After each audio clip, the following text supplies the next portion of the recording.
Access Sacramento presents Hometown Sports Game of the Week. Major underwriting support this season for Hometown Sports Game of the Week on Access Sacramento is provided by the Sacramento Metropolitan Cable Television Commission. Access Sacramento also thanks Sharif Jewelers, fine jewelers since 1932. Sharif Jewelers, a longtime sponsor of community television. And Folsom Lake Honda, a proud sponsor of Access Sacramento's Hometown TV and Game of the Week, and a partner in our community, Folsom Lake Honda.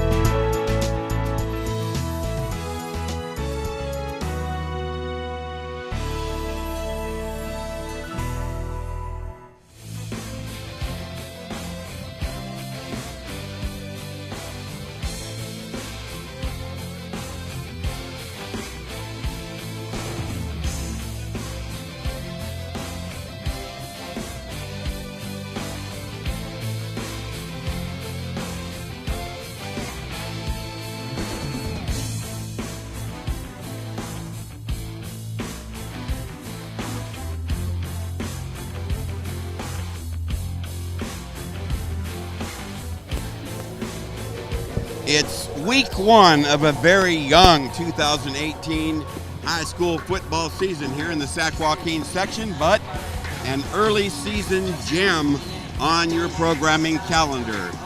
Tonight from Folsom, we've got number one hosting number four, and that would be the top-ranked Folsom Bulldogs tonight to entertain the invasion of number four Jesuit on Access Sacramento's Hometown Sports Game of the Week.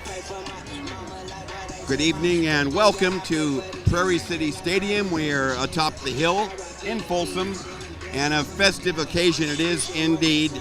This one has been highly anticipated for a number of weeks, and the defending state champion Folsom Ball Club, tough as nails. The visiting Jesuit Marauders, regarded by many as having their best team in memory. Along with the Imperator of Analysis Hall of Famer Jim Domino, I'm Will James. We welcome you aboard. Nice to have you with us tonight. And it should be a dandy. Lots of things are going to be sifted out. And certainly both coaches primed and ready. Well, it certainly is. That wide open Folsom offense that was stymied last week down in Concord versus De La Salle is ready to explode tonight. They got a ton of speed and a ton of skilled players. Conversely, Jesuit runs that veer, very similar to De La Salle, not quite the same, and has two excellent running backs and big wide receivers.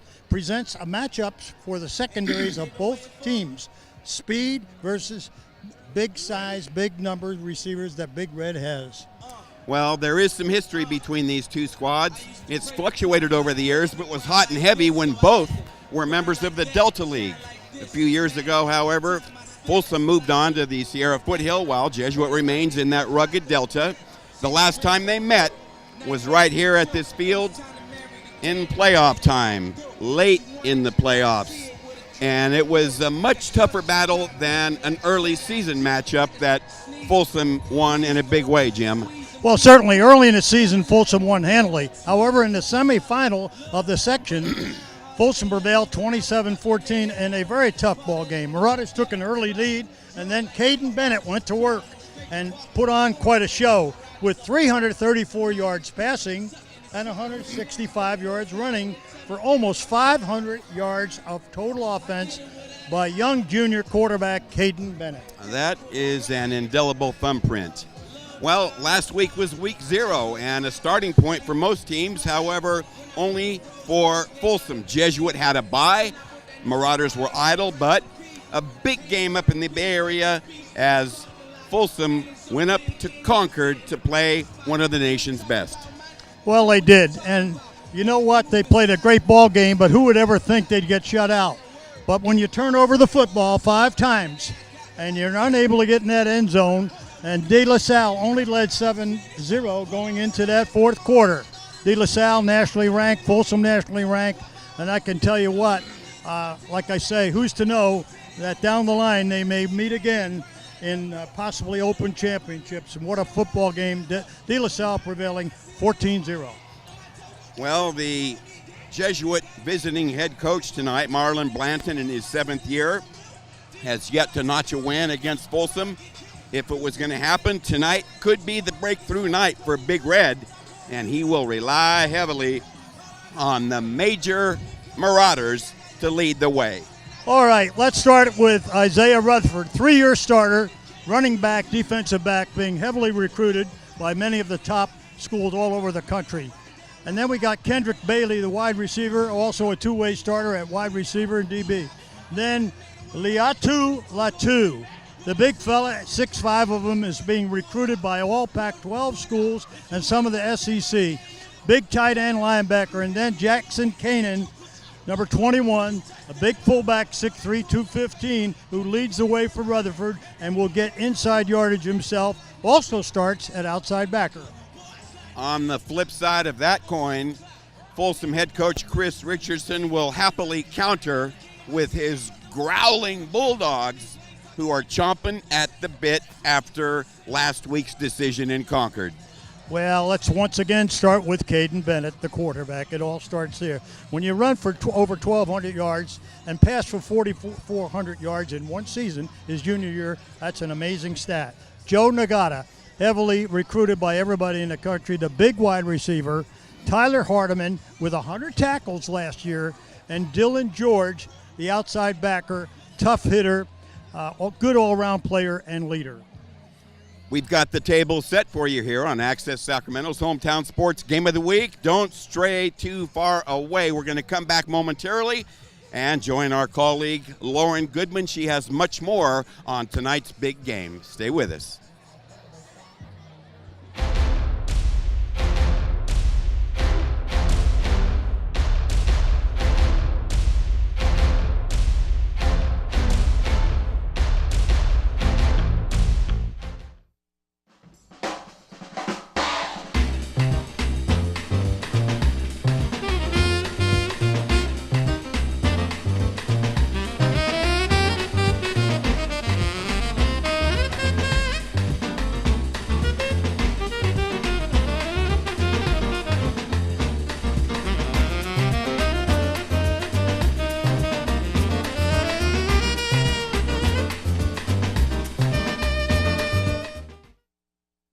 I'm Ferdinand. You look at me and think big. You think scary. But I'm a little misunderstood. Funny!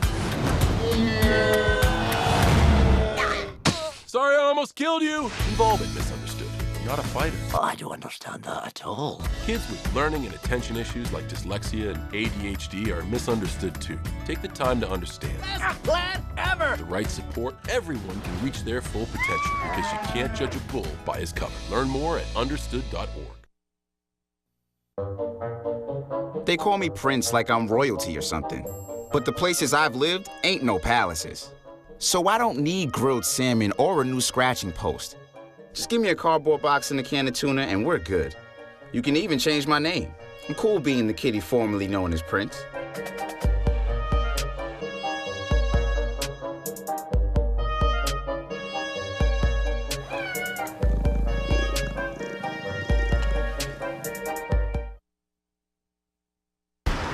Look at you. You're at the top of your game. You're unstoppable. Nothing can throw you off track. Wait, is that your car? Uh-oh. Yeah, I saw that coming. That will throw you off track. You're looking at around 10 grand in fines, legal fees, and increased insurance rates. Let's try this again. Smart move. Because buzz driving is drunk driving.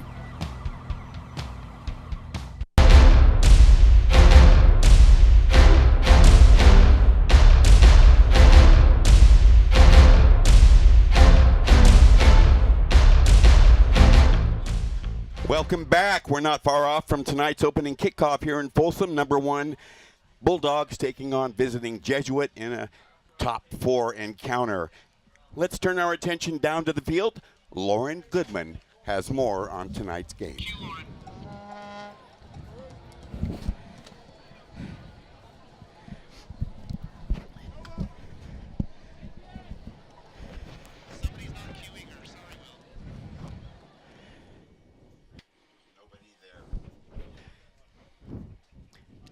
Jesuit still going through the final stages of their warm-ups and the sun has dipped down pleasantly, approaching what we would call dusk. Lots of ballyhoo prior to this ball game, which will answer a lot of questions. Who's supposed to be the sideline? Danny is.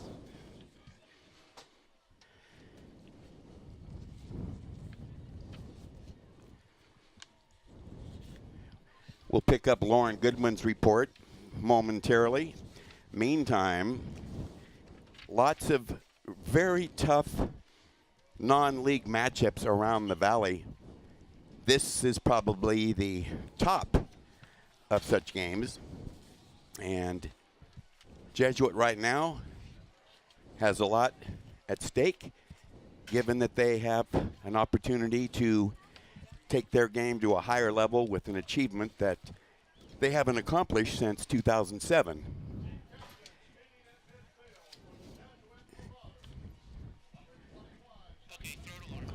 Lauren Goodman has more on tonight's game. Lauren? For our coaching counterparts tonight, we have on the away side, Marlon Blanton at the lead for the Marauders. He's in his 7th season, and he has pushed the limits for them.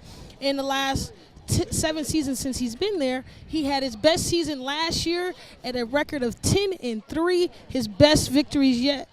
Prior to that, he had 3 9-win seasons, and he has also had 4 playoff appearances. His record in the SJF playoffs are 7-4.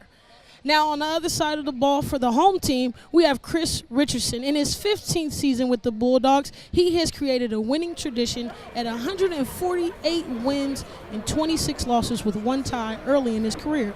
Coach has set a tradition of winning, winning, winning. You see he has 8 league titles, 6 SJS titles, 3 NorCal championships in 2017, 2014, and 2015. Coach Richardson was able to collect 3 state championships.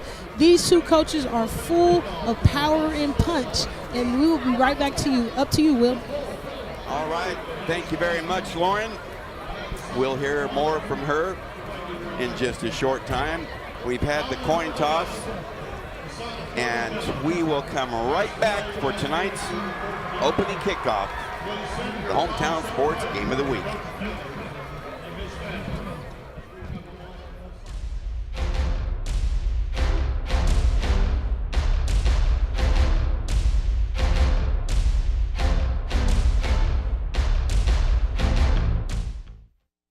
Hi, I'm Lourdes Stefan, host of Univision's Sal y Pimienta. Cancer doesn't just change the way you feel, it changes the way you look. From losing your hair, even your eyebrows, to changes in your skin and nails, cancer treatment can rob you of your confidence and self-esteem. But Look Good, Feel Better changes all that. More than 800,000 women have learned how to address the appearance side effects of cancer treatment through our workshops. Visit lookgoodfeelbetter.org to find a free workshop near you. Let Look Good, Feel Better help you feel like you again.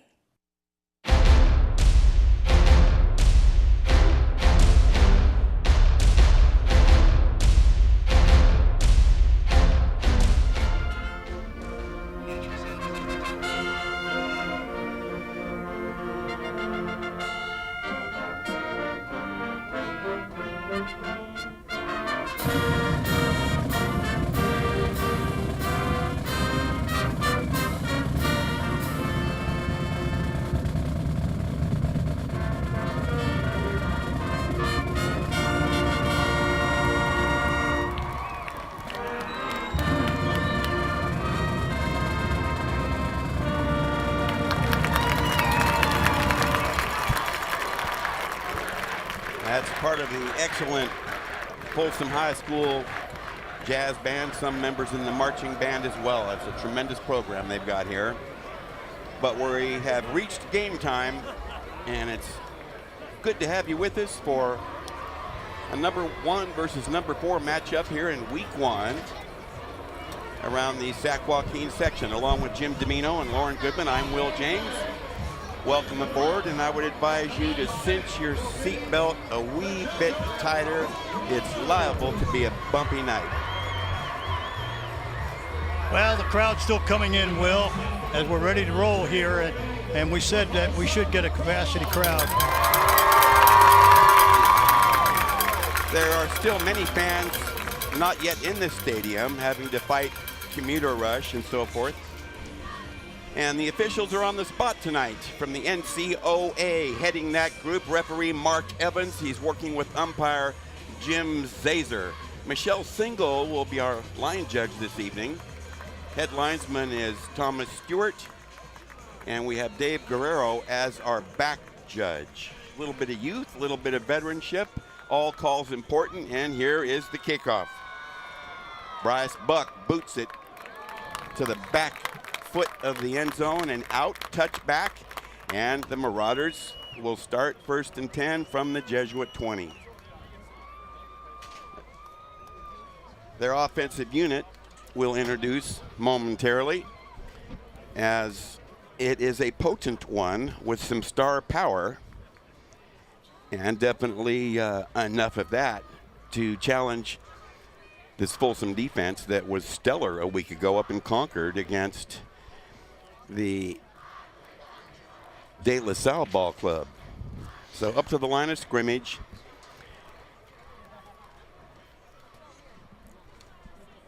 Han Carvigo at the helm. They try to go left side with it. Nice stick, maybe a 1-yard gain. For the Marauders, joining Harvigo in the backfield, Isaiah Rutherford, a blue chip recruit. Jackson Kanan, hard-nosed fullback. And we got Bailey Latu at the wides. McEntee at tight. The interior line, a good one. Lopez, Collier, Soren Peterson is the Marauder center. And on the right side, Kohagura and Kime. 2nd down and long. Incomplete. A breakup near the 30, and a flag comes out way late.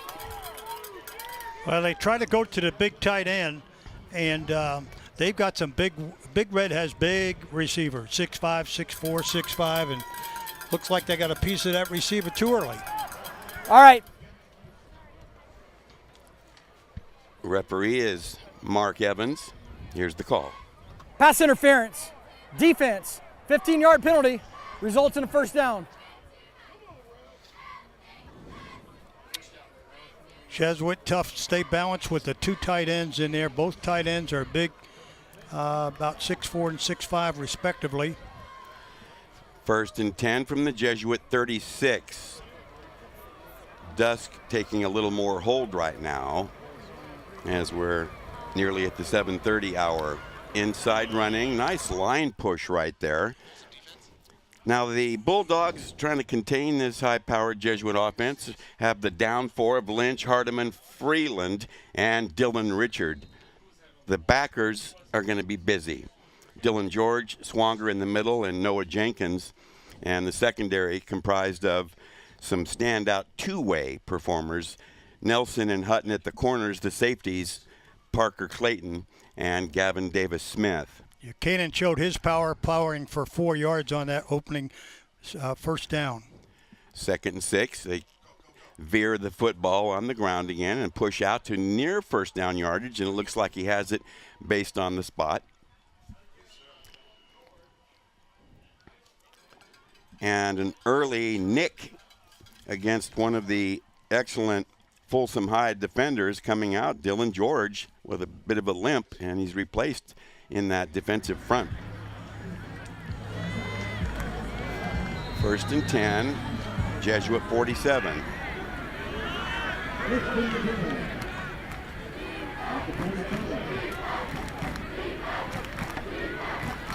Twin wideouts to the near side. They run it with Kanan, and he lunges forward and stumbles ahead for a gain of 2 or so. Thus far, the Marauders have ground out a couple of 1st downs, and besides the one incompletion, have kept it on the ground the rest. Well, they have, and it looks to me like they're running the dives, the veer dive, for better yards than off tackle. Rutherford was stopped early trying to run off tackle. Kanan only gained 2 on that. When they go straight ahead now, 2nd down, it looks to me like 2nd and 8, they're going to throw the football to the tight end, I think. They're on the left hash mark, not much room over there. A bump in the backfield. Harvigo's flushed and sacked. Back at the 42 or so. That play was disrupted early when he collided with one of his teammates in the backfield to knock the play out of rhythm. Well, they ran a play action there and unfortunately took about a 7-yard loss. Puts them in a. They go from 2nd and 8 to 3rd and almost 15. Swanger was all over that play, and there was a lot of heat once, as you mentioned, Will. Harvigo was, tripping over people and bumping into people, and here comes that strong pass rush after that. Well, right now it's a passing down at 3rd and 15. We'll see about how the Bulldogs apply pressure. Single wides left and right. Looking, flushed. Harvigo, deep sideline on the run. Caught! And here's a broken tackle. And finally dropped near the 5-yard line on a big play. McEntee, who was key for them last year. Well, let me tell you, he's a big-time receiver. He's being recruited by the Air Force Academy. He's got grades galore, can go anywhere, Will. They spot the football deep in the red zone at the 4-yard line. And some hard-nosed running after the catch, which was put in the eye of the needle. I don't know how they squeezed that one in there. It was pretty well defended. But some shaky tackling after that, and it resulted in a 54-yard catch and run. 1st and goal. Inside running, Keenan, touchdown Marauders on a blast. Well, they made the most out of that opportunity and didn't take long to do it. No, they didn't. And Keenan, I could tell right away, is running much harder than I saw him run all last year. He's a big guy, 6'3", 215. And a two-way starter.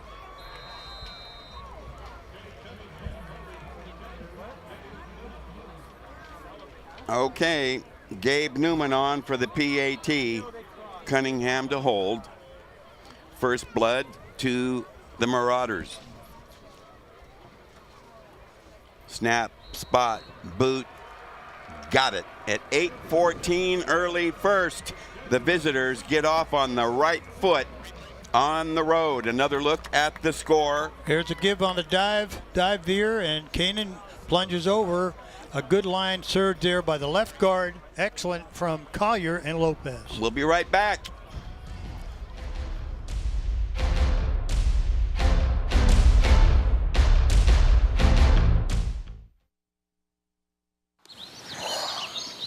Staring contest. You still got it. I know. Come alive with the forest. Visit discovertheforest.org to find a forest near you.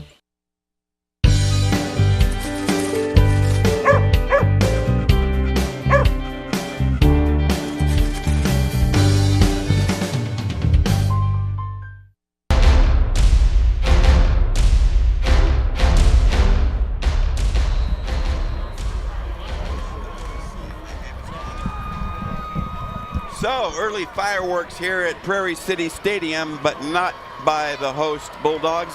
The visiting Marauders up 7 in this 1-versus-4 battle. Ensuing kickoff, no return, short, and resulting in excellent field position for the Bulldog offense. The scoring drive, 80 yards, 8 plays in 3:46. The big play, a 54-yard gainer on the hookup to McEntee, catch and run to the 4-yard line, and Kanan blasted home. So Caden Bennett and company open shop, 1st and 10 from the Folsom 35.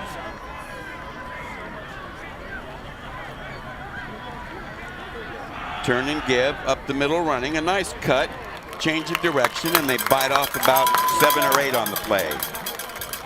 Well, there you see that great running back, Dan Nagata, the young junior, broke into the lineup last year, didn't take very long, replacing veteran Rupchak at that halfback spot, Will. And of course, he had a tremendous year. just like his brother Joe. Gain of 8, 2nd and 2, right side running again. Daniel Nagata, a first down plus an extra 3 to go with it. Well, right now Folsom looks sharp off the ball and maximum efficiency as far as the execution is concerned. 1st and 10.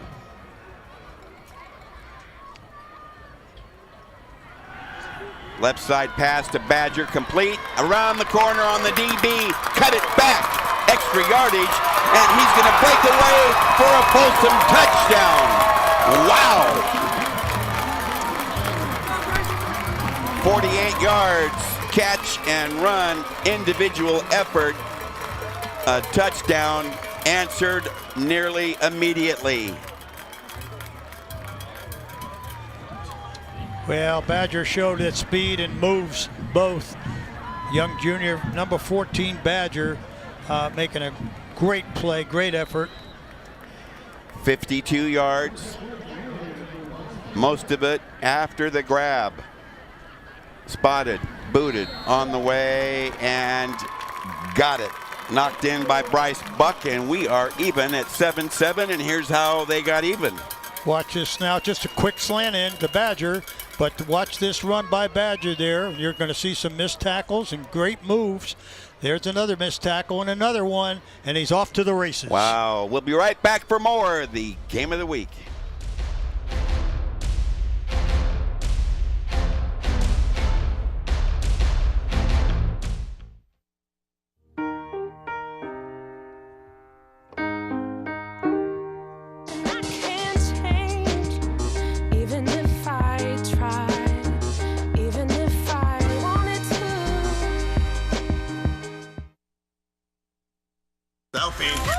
Nailed it.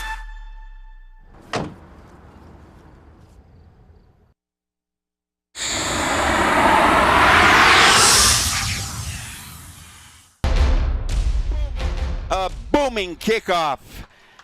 On the ensuing kickoff, Bryce Buck with the strong leg, and Coach Richardson thinks he can be a major factor throughout the course of the season. So it'll be 1st and 10 for the Marauders, opening again at the Jesuit 20.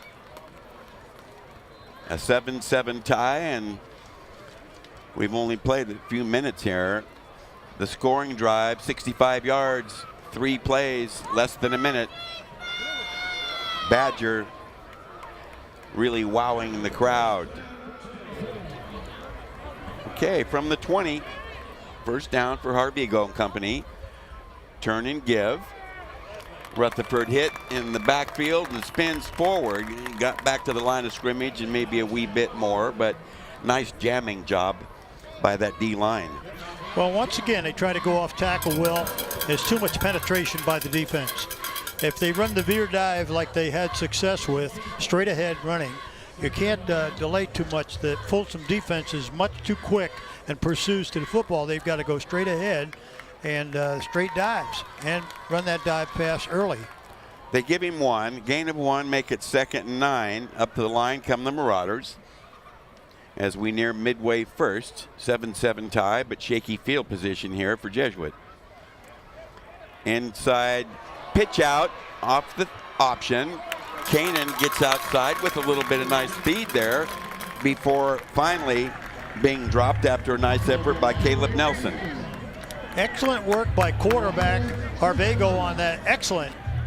Moving the chains, first down. Watch this again. Have a look here. Harvigo runs that, fakes to Rutherford, and now pitches off to Kanan, who picks up about another 15.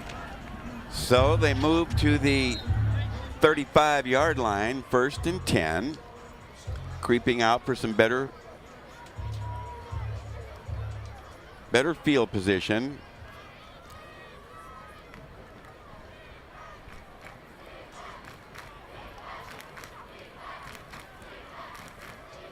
Harvigo hands off, and again, very nice containment. A 1-yard run is all that Rutherford and the Marauders could get out of that one. Make it 2nd and 9. Well, he's only averaging in about 4 carries, only about 1 to 2 yards per carry. Well, because they can't run east-west on this Folsom D, okay? They've got to run straight ahead or run the option, veer option.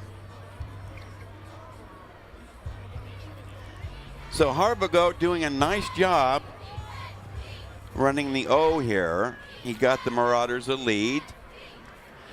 And after being tied, he's guiding them nicely into better field position. He kept it and finds a hole off the left side and very close, maybe a yard shy of a first down. Looks like about an 8-yard run. Nice work by quarterback Harbago. Excellent. Of course, Jesuit's got a key on those two running backs, Rutherford and Kanan. Particularly Kanan. Kanan looks quicker this year. The senior back playing that fullback, he doesn't just run like a fullback. So it's 3rd and 1 from the 44 of Jesuit. Harbago doing a nice job taking small bites here. And the blast is shoved back, but not before a first down yardage. Kanan with the pickup. And they move the chains again. Well, Harbago doing a good job. He really is on that option now. He's keeping that defense honest, as this is what Jesuit wants to do. Not be in a big hurry to score. Keep the Folsom offense off the field as much. And thus far, again, we have a long way to go. You can see what the game plan is. Clock rolling at the 4:25, flip side of quarter number 1. Things warming up nicely here in this top 4 battle. Harbago rolls, straightens up, and fires the other way. Well defended out there. McEntee, incomplete. Wow, a lot of contact going on in that secondary. A lot of contact. If there was going to be a time of the evening where visibility might not be quite as good, it would be now, with the sun set, darkness continuing to take over, and a little bit of trickiness in the minimal daylight. That pass went incomplete, Will, but I like the call. They're moving the chains, running, and they throw it on first down. 2nd and 10. Double wide left, double wide right, and they run it up the gut. Boy, that's some tough, hard running right there. Are they going to be able to knock him down? Yes, but not until it turns out to be about a 7-yard run. That was about as tough as I've seen. Harbago kept the ball. And I tell you what, the line, I'm impressed with the line, downfield line blocking and the surge by that Jesuit front, particularly offside line. Let's take another look at that hard-nosed running. You see Harbago still gaining yards and the line pushing. So it brings up a 3rd and 3 from the Folsom 44.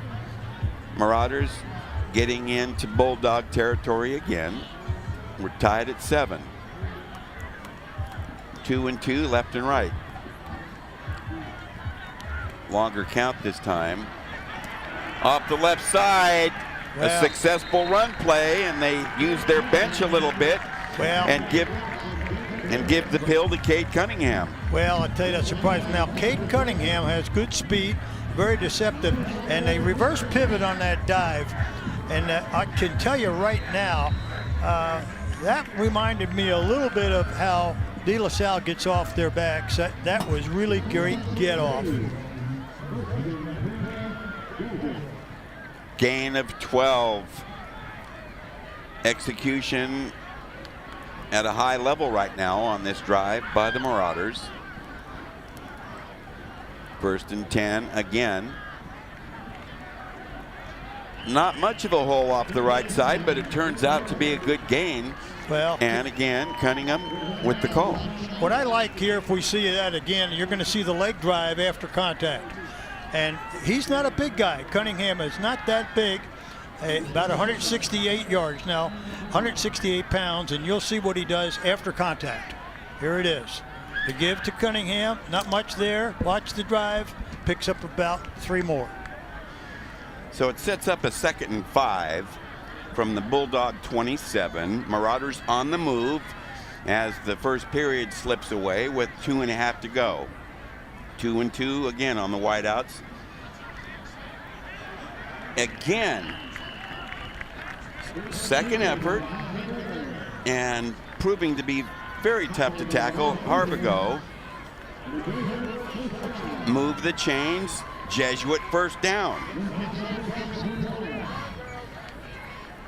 Well, he's riding that halfback into the line, and the mesh is phenomenal. I'm amazed that there's no fumble as of this point because there's a lot of collision going on.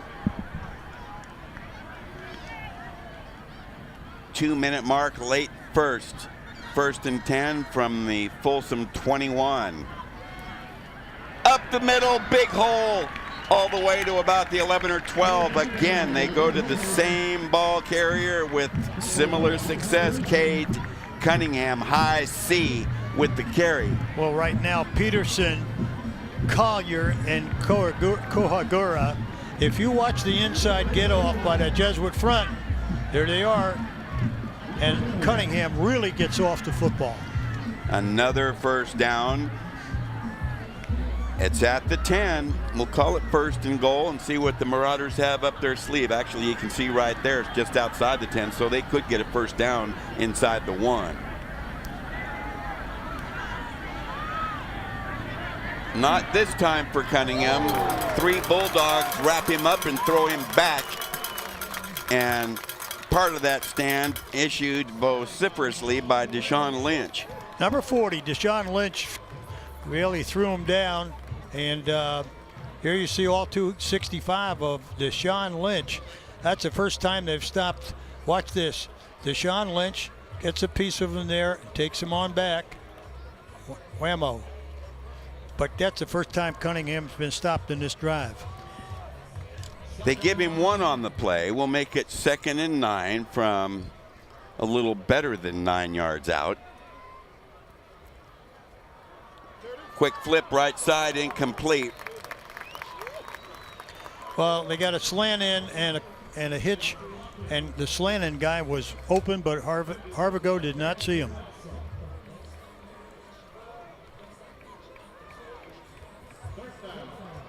Latu going to the big fella. Latu, with many offers, had a phenomenal year last year, particularly on defense. He was all over the place, causing fumbles, picking up fumbles. Sacks, 12 sacks last year. Here's the big play, 3rd and 9. Looking, firing, he's got a hookup. Again, the man you're just speaking of, they do not get a first down. They're inside the 5, but short by a couple 3. Latu, big target, 6'4", 220. Well, you can see right now they got a long yard to go. They can get a first on about the 1.5.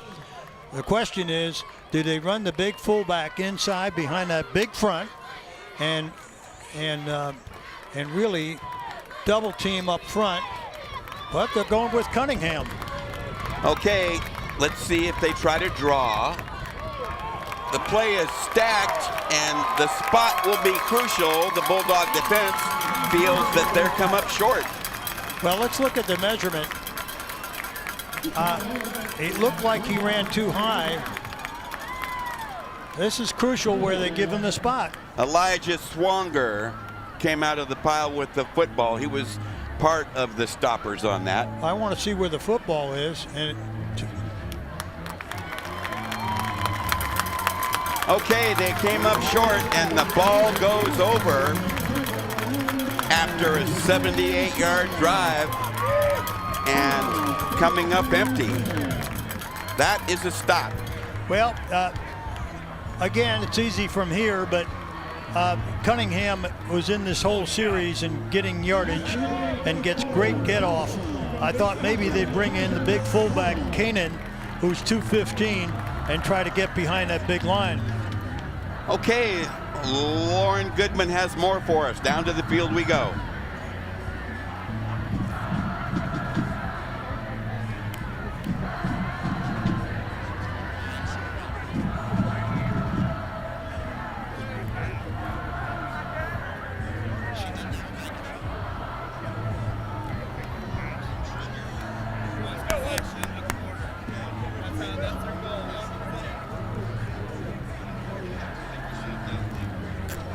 Okay. Things warming up, Imperator. The clubs exchange salvos to tie at 7, and the key stop on 4th down inside the 5. Well, it was a key stop, but it was very close, and it looked like there was a little motion in the backfield as well. And Cunningham showed a great burst and great get-off, okay? He really did. He gave him a great change of pace. They're running an ace backfield set instead of the veer. They went to a one-back set and double tight. So, look here for Folsom not to turn over the football and get a big play. Time of possession is ridiculous. Folsom less than a minute because of their quick strike. The Marauders more than 11 minutes. And the Bulldogs in dangerous territory right now. Well, they wedge out nicely. Just shy of the 10-yard line on that carry, but good blocking to open up some room for Bennett. Well, they picked up 9 on that carry. They can run just about anything here now. Look for a big play on Folsom's part. 2nd and 5 from the 7. Getting outside. Joe. It's Daniel. Daniel Ngata, number 4. Changed direction, showed a burst, turned the corner, and has a first.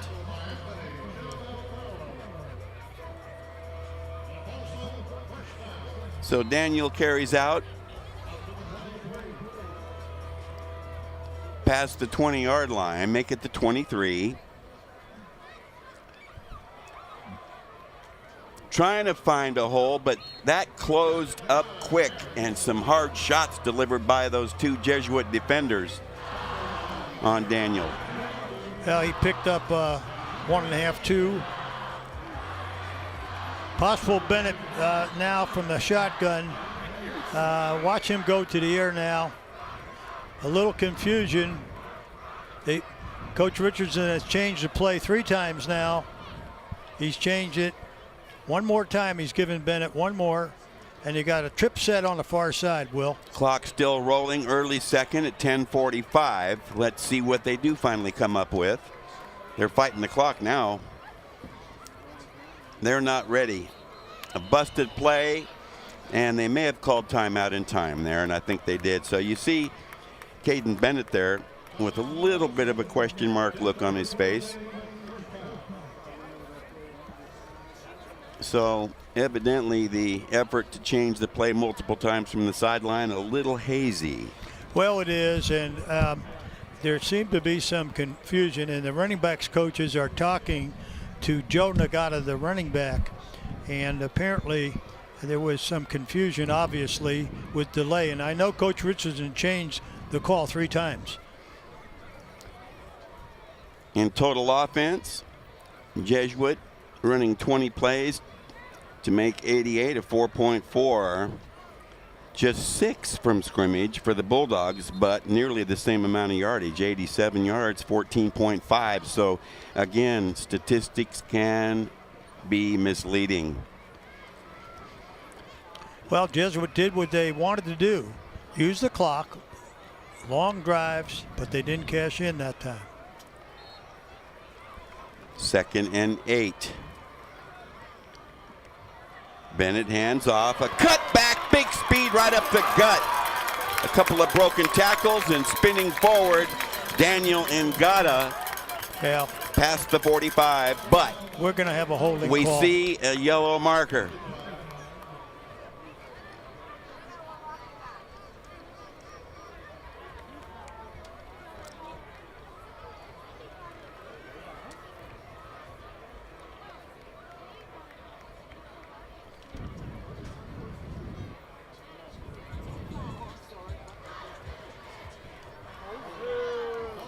Mark Evans with the mechanics and the call.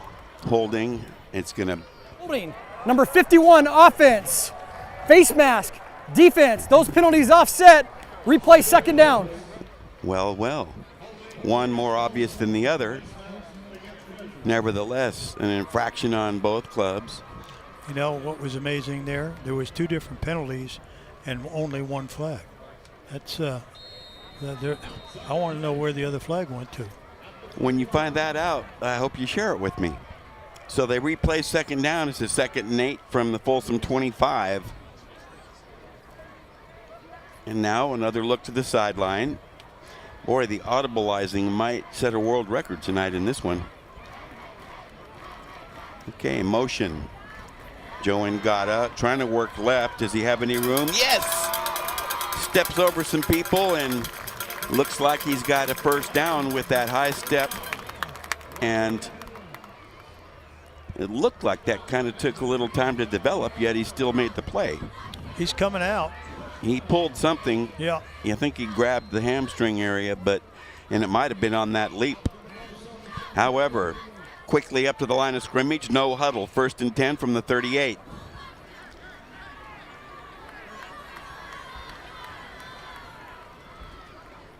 The drive started at the 23. Methodical progress, much like Jesuit's long drive that came up empty. Small bites. Bennett has some good time, fires left. A sprawling catch, shy of a first, but about a 7-yard gain. Badger with the reception. Well, Badger is a quality receiver with speed, great hands. He's everything you want in a receiver. As we saw that first touchdown, he's got moves and speed to go with it. The catch is out to the 45. 7-yard gain, 2nd and 3. We're early here in the 2nd quarter. Crowd still streaming in. Good opening hole, but shoved back after about a 2-yard gain, and he might be short. It will depend on the spot. That sealed up really fast.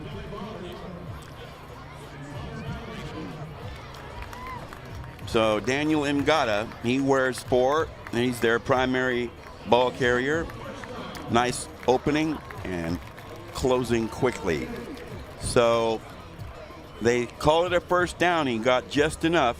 1st and 10 Bulldogs. Football at the Folsom 48.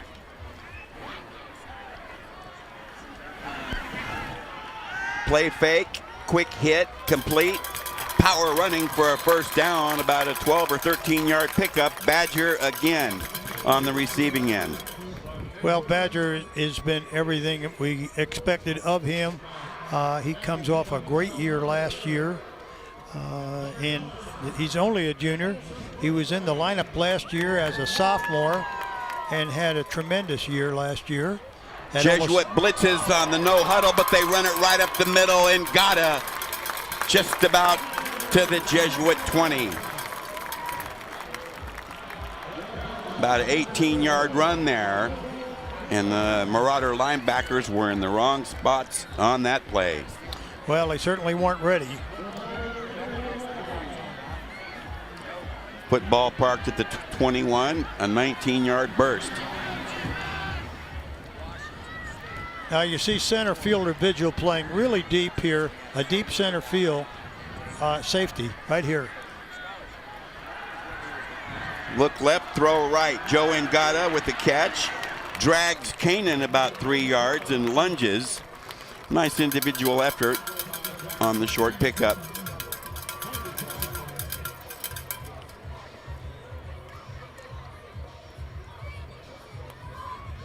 He had left the ball game a few plays earlier and doesn't look like he is quite at 100% right there. Well, holding against the Bulldogs. I believe that's number 2 tonight.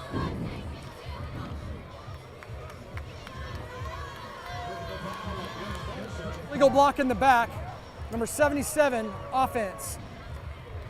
Okay, correction. My correction. Illegal block on the back as per the report from Mark Evans. So temporarily stalling the drive here, but 2nd and 16. Still on the move are the Bulldogs here. 8-minute mark, 2nd quarter. We're tied 7-7 here in Access Sacramento's hometown sports game of the week. Top ranked Folsom on the move. Number 4 Jesuit coming into the twilight zone here and trying to knock off number 1. Big Blue with their trip set to the wide side of the field. Bennett, good time, waits, throws, incomplete. Maybe slightly behind the intended receiver, C.J. Hutton, but nice pass protection on that. And there's Ngata trotting back. So it's going to bring up 2nd and 16.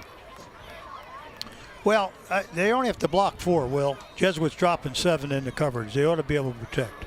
They have, they're keeping 5 to 6 people blocking, and Jesuits rushing 4 only. Right now, you see Jesuit in that prevent type defense. Look at the D, backed off the ball, 7 of them. That was the first incompletion thrown by Bennett. He's 4 for 5 for 75 yards. He runs it right up the middle, and he's going to get big yards. Cuts back at the 10, dropped at about the 7 or 8. And there is that double threat, the dual capability. Quick feet, strong arm, great judgment. Well, that's the real Bennett right there. That's what makes him dangerous. Let's look at that. It's a quarterback draw type play, and it was designed because you see a lineman down the field. So it was a definite quarterback draw call. 19 yards on the carry, and he got a heck of a downfield block there from Parker Clayton. Well, Big 78 was down the field early, and I'm interested in this penalty if there was a penalty. Well, they're acting as though they're moving them back, but I haven't seen any clarification. And that includes, well, we've got our extra eyes in the sky, apparent procedure call. They're re-racking to 1st and 12 from the 12. Bennett trying to get his offense together and calls a timeout here with 6:46.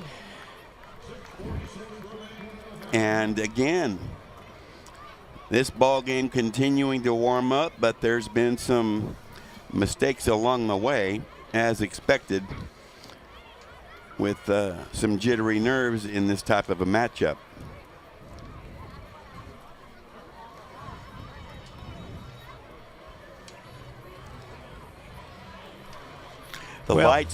The lights really taking hold now. This is one of the better stadiums in the region as far as illumination, instead of the 4 light towers we see so much of around the area. They've got 6, and they're excellent.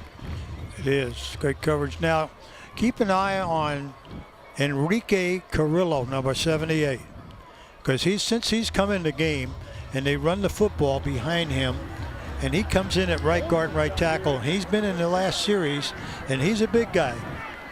Well, you see Chris Richardson coming off the field there and trying to vehemently make some movement here along the sideline. Here we go. Bennett fires on a slant, and stepping above the tackle of Jackson Keenan is wide receiver Joe Ngata. Touchdown Bulldogs. And Bennett put it right where he needed to. Well, if we see a replay, there was no pass rush whatsoever by Jesuit. Watch how they protect Bennett on this. I mean, there's no one near him. 13-7. Buck on for the PAT, trying to complete the scoring play, and does at 6:40 of the second. Here's how Folsom takes the lead. Look at the protection there, and once you hit Big Joe, Canaan's going to have to tackle him. Stay with us. We're coming right back for more of the Hometown Sports Game of the Week.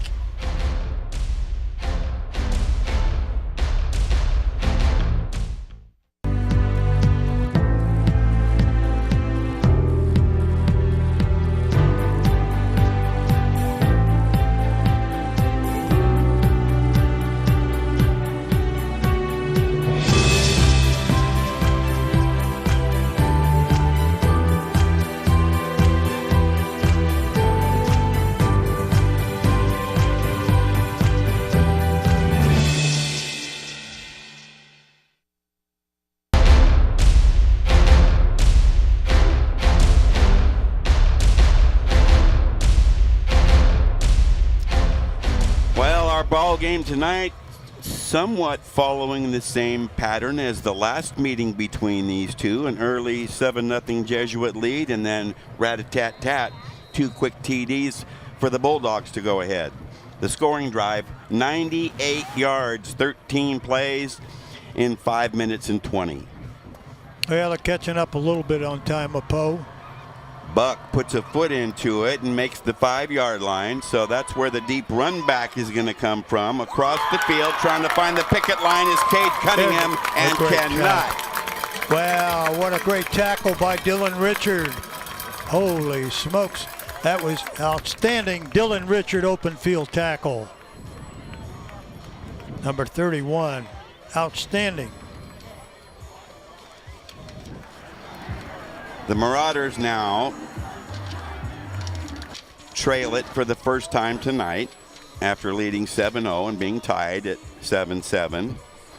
And again, they start 1st and 10 from their 20.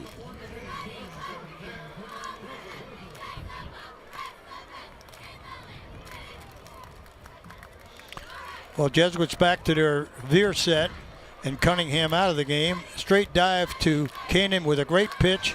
Nowhere to go.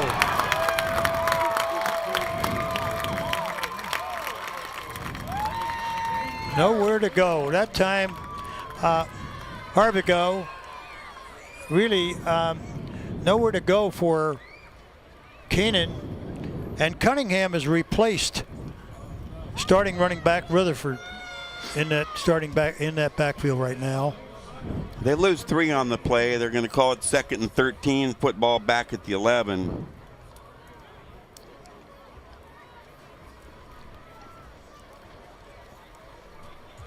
It's 5:50 to go. Flip side, quarter number 2. Deep in Marauder territory. Outside running by Kanan. The play is strung and stuffed. He makes about the 13 or 14, but that's a minimal gain, and it's going to bring up 3rd and considerable. Well, they got a long ways to go, 8 yards on that. Kanan picking up only a couple of yards. Caleb Nelson put the finishing touches on that with a hard tackle.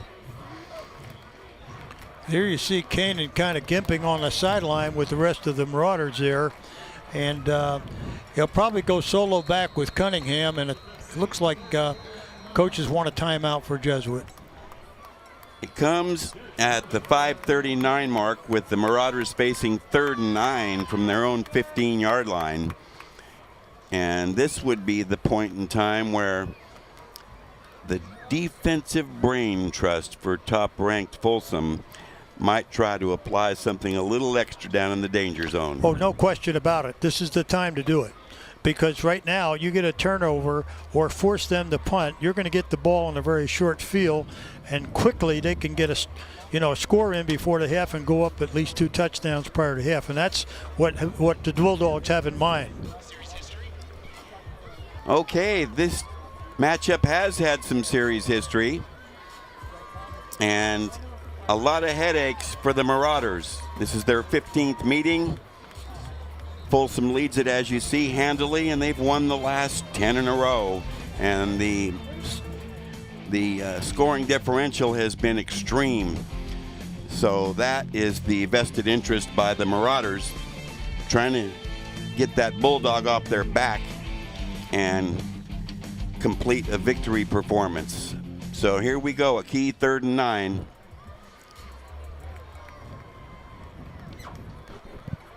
Straight back, Harvigo wants to unload. Broken up and nearly picked on a great ranging defensive effort by Parker Clayton.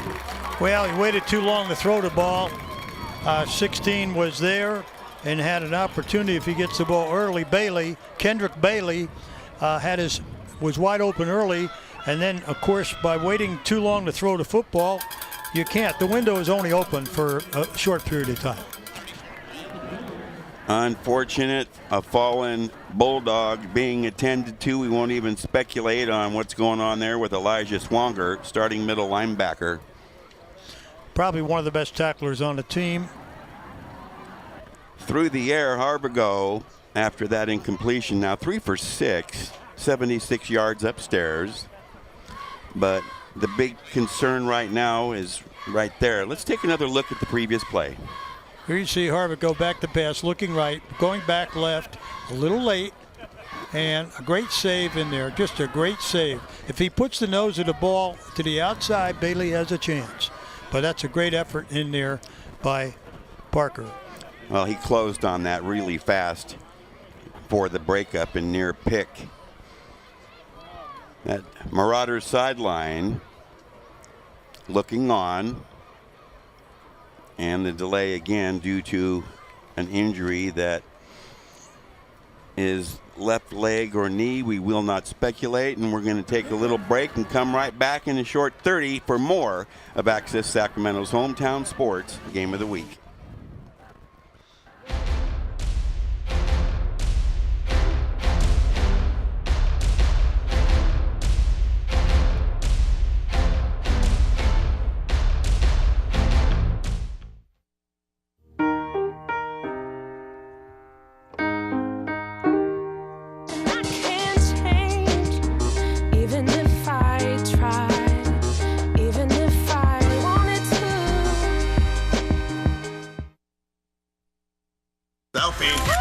Nailed it.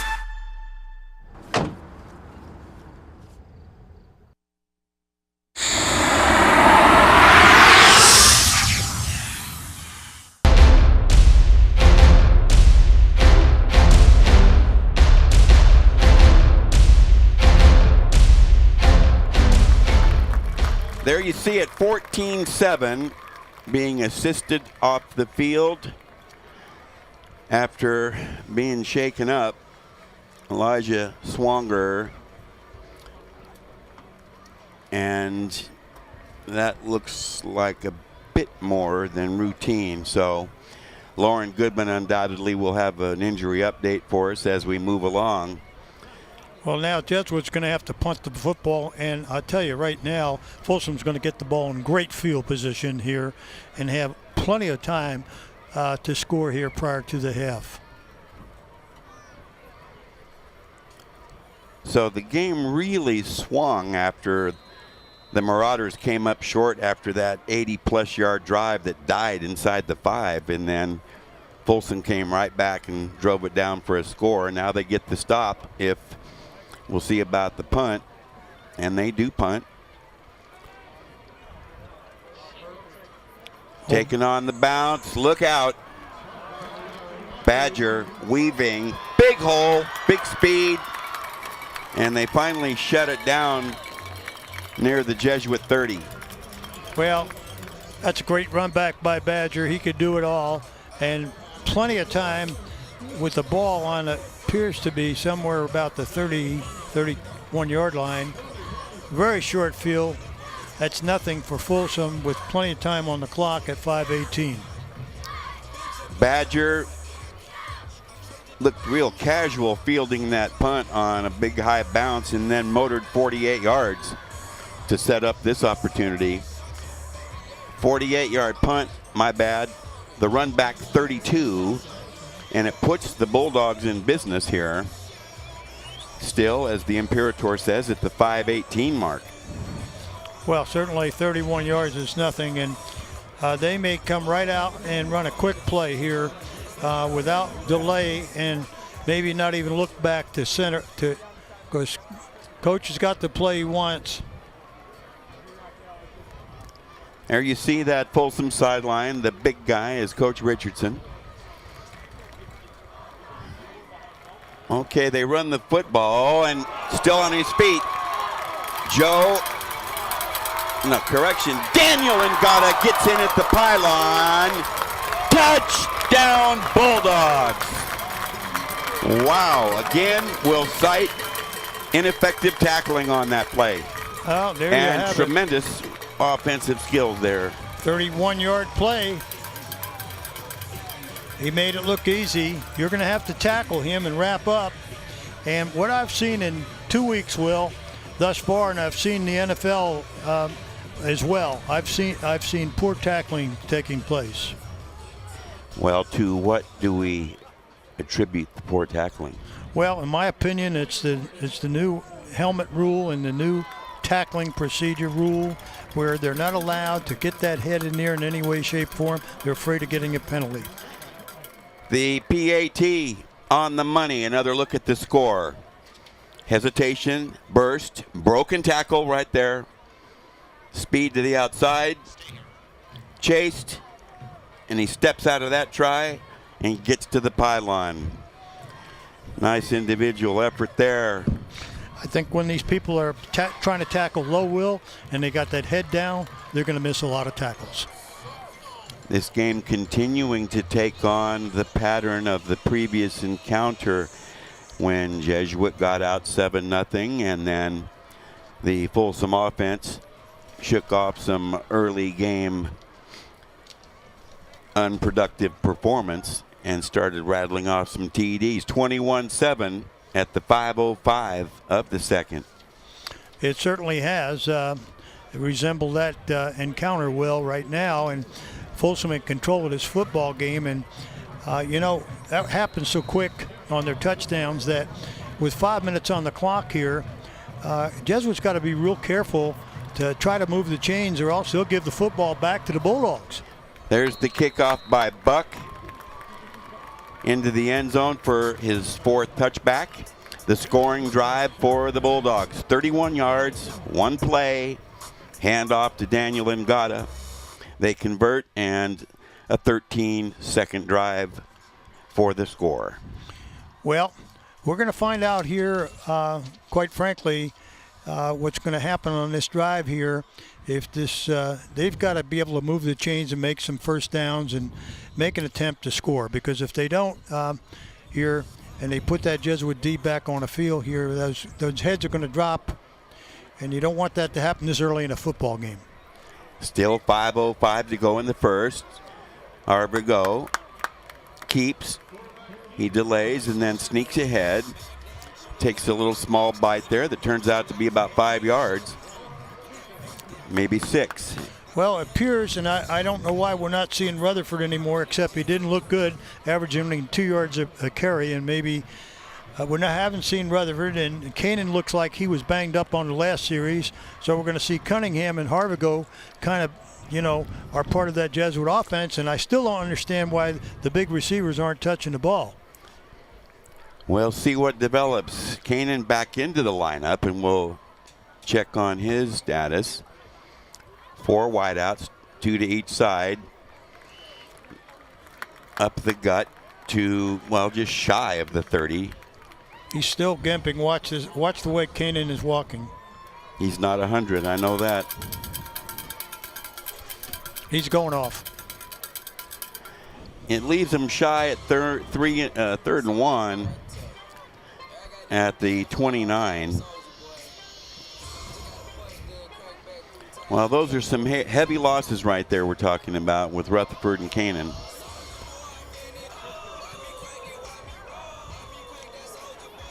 Cunningham's going to have to carry the front and the backfield along with Harvigo.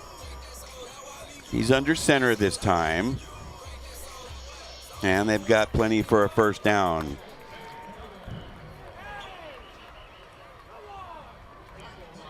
Rutherford, not much production in 4 carries, just 6 yards. Canaan, though, 41 yards on 7 carries, but banged up as you saw.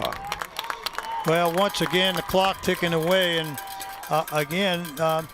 Folsom can play 8 in the box. Offense, 10-yard penalty, repeat 3rd down. Well, that changes things. Yes, it does. The Marauders got a nice burst out of Cunningham when he came on in relief and picked up 30 yards rushing in 6 carries. But they can ill afford a penalty like that. Well, right now, as I mentioned, Folsom, this is a passing down, obviously, with a double twin formation here.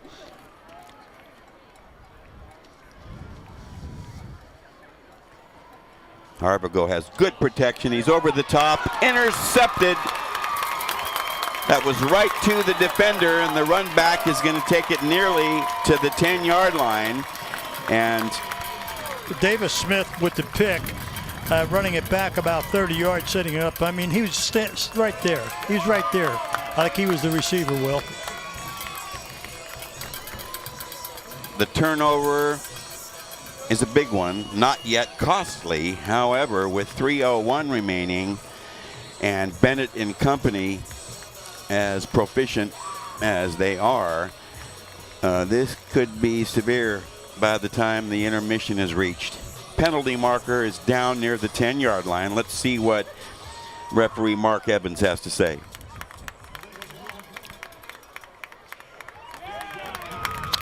He's calling an illegal hit of some type, and I'm trying to read that mechanic.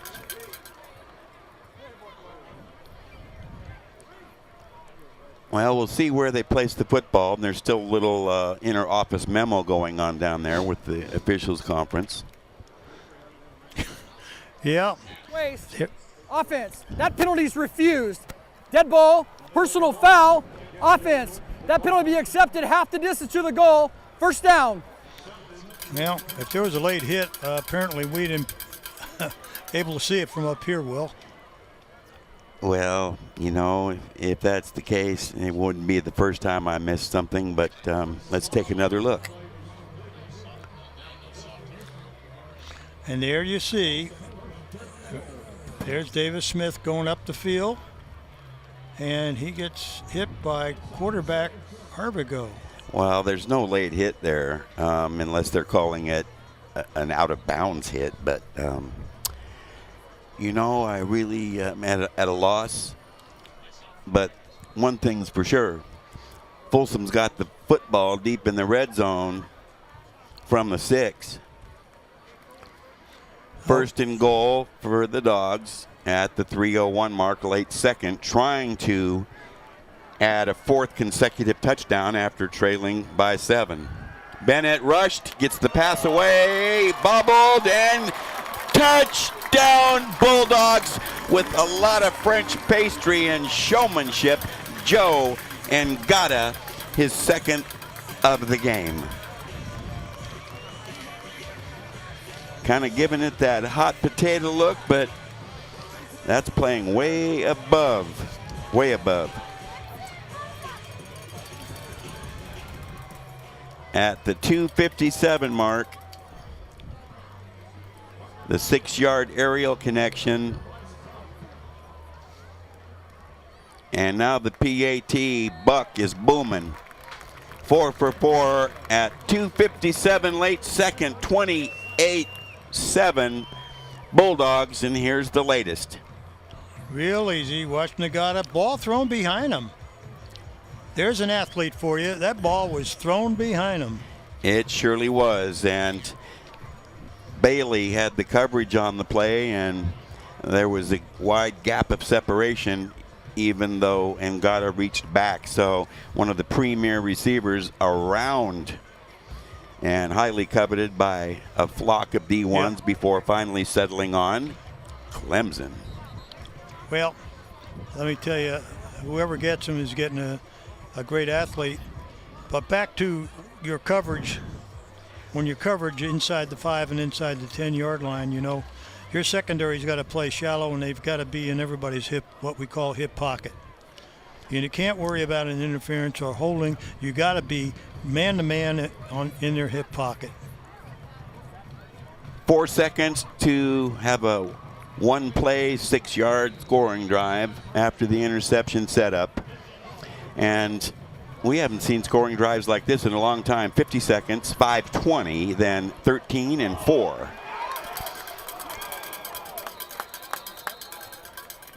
Well, I've seen a definite change in not just the complexion of this game, but the intensity of it.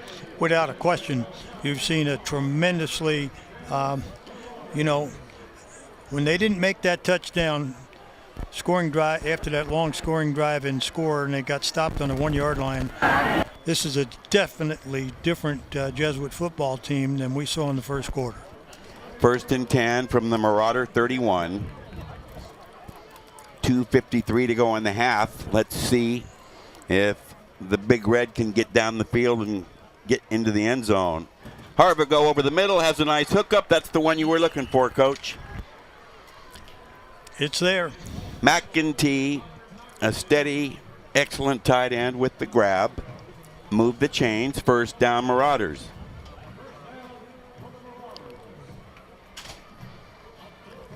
At the Jesuit 45, gain of 14.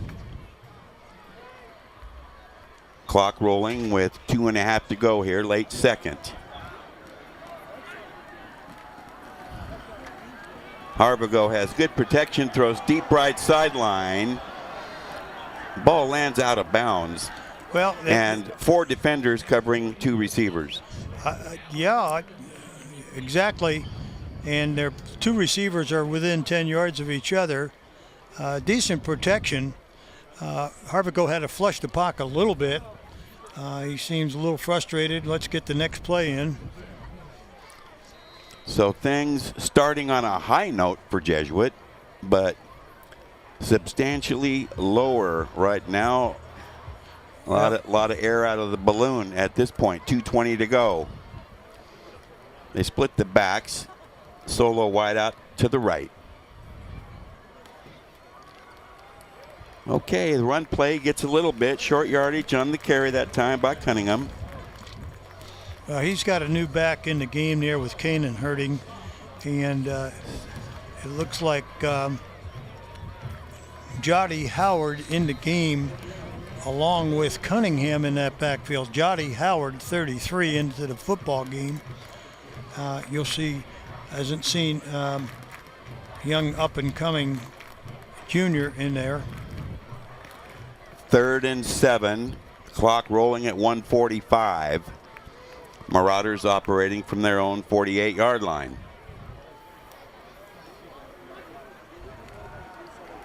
Look right, fire left, deep throw. Uncatchable. Double coverage out there. Well, to me, they're dropping, again, you need an 8 to 10 yard play. He's gone deep to his big receivers who are well covered when Jez was rushing 4, dropping 7 into a zone defense. Very difficult to throw deep. 4 for 10 through the air for Harvigo, good for 90, but he's had 1 picked and a long run back by Davis Smith to set up the 4th Bulldog touchdown. So 4th and 7. Marauders roll the dice here late in the second quarter. Harvigo, boom, hit, spun around and dropped. Nice pass pressure by 2 of the Bulldogs. 4th and 7, again, there was delay. Great, 13 stop. Noah Jenkins, outside backer. 2 hits on Harvigo that time. The second one finished the job. Well, they had a great shot briefly of that Jesuit bench. Well, I would have to think that there's a definite change in confidence right now. Definite as change. This game has flipped like we've seen before. So here's first down. Bennett gets flushed, runs for the sideline, and kills the clock with 1:18. Well, I'll tell you this, Jez was dropping a lot of people. They look tired, and he has an opportunity here that Dan Nagata could cut loose on another run here, and if he gets a screen pass, he's gone. It's going to bring up 2nd and 10. Bennett able to get to the line of scrimmage. Quick shot over the middle, dropped right in the breadbasket. And you know that they wish they had that one back. Clayton usually very sure-handed. I like the play because they sent Nagata to the flat on a swing pass route. He looked at Nagata, and then he hits a delay across the middle. I like the play call very much. Ball was catchable. 3rd and 10. 5 for 7 now for Bennett. 88 yards through the air. That one should have been caught and tacked on some more yardage, but no fuss, no muss. Good protection, deep throw, middle, had a man wide open and missed him. Parker Clayton undefended on the play. Boy, he found the seam, didn't he? Well, you know Folsom never punts, so don't expect to punt with 4th and 10. Okay? 4th and 10, I would be shocked if they punt the ball. Excellent crowd on hand tonight, looking across the way, and not just at the full stands, but at the top of the berm all the way across. We've got standing and sitting room. Definitely packed house tonight. Whistles are going to kill this play with just 1:05 left. Remember, at the half, our Lauren Goodman will be briefly interviewing our respective head coaches. I believe Coach Richardson is first up on the docket. But we still got 1:05 here, and we'll see about the stoppage of that play.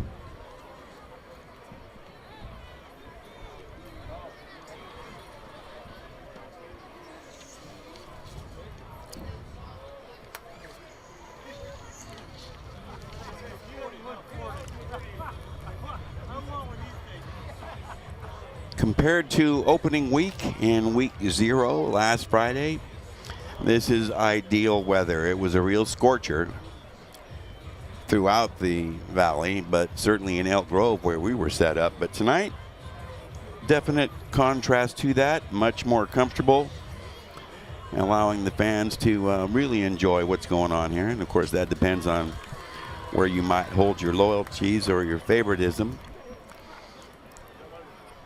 In total offense, Jesuit 185 on 35 plays, 10 first downs.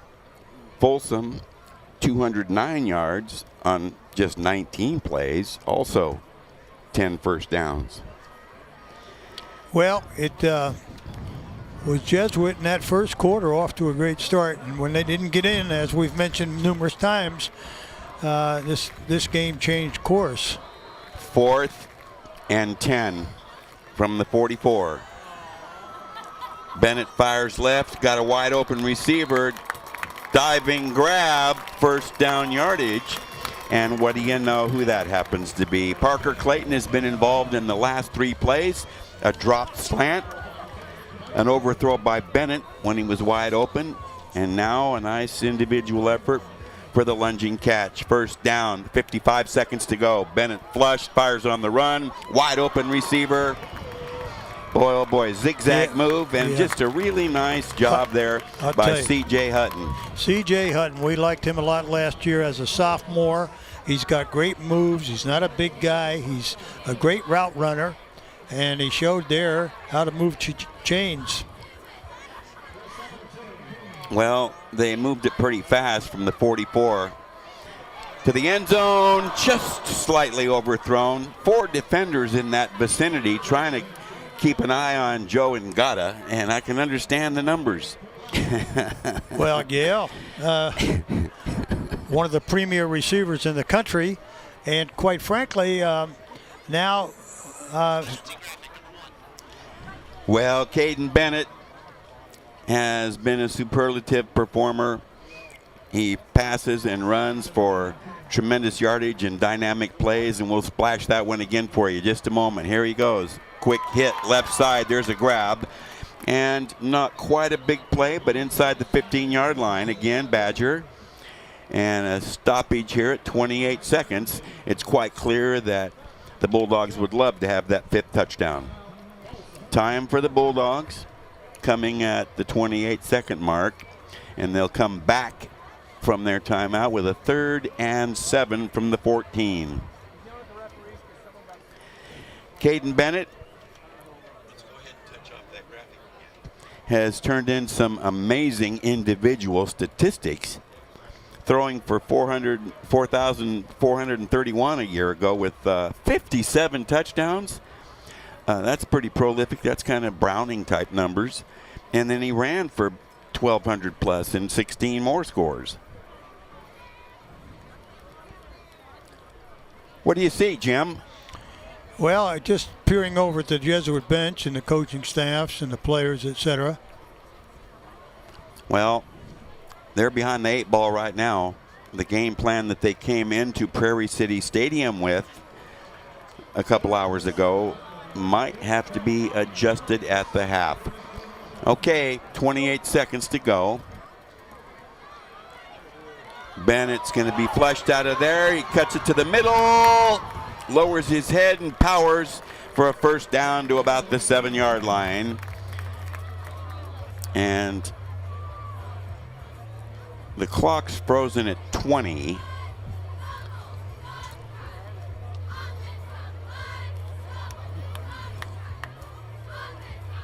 I don't have an explanation unless there was a called timeout that we didn't see.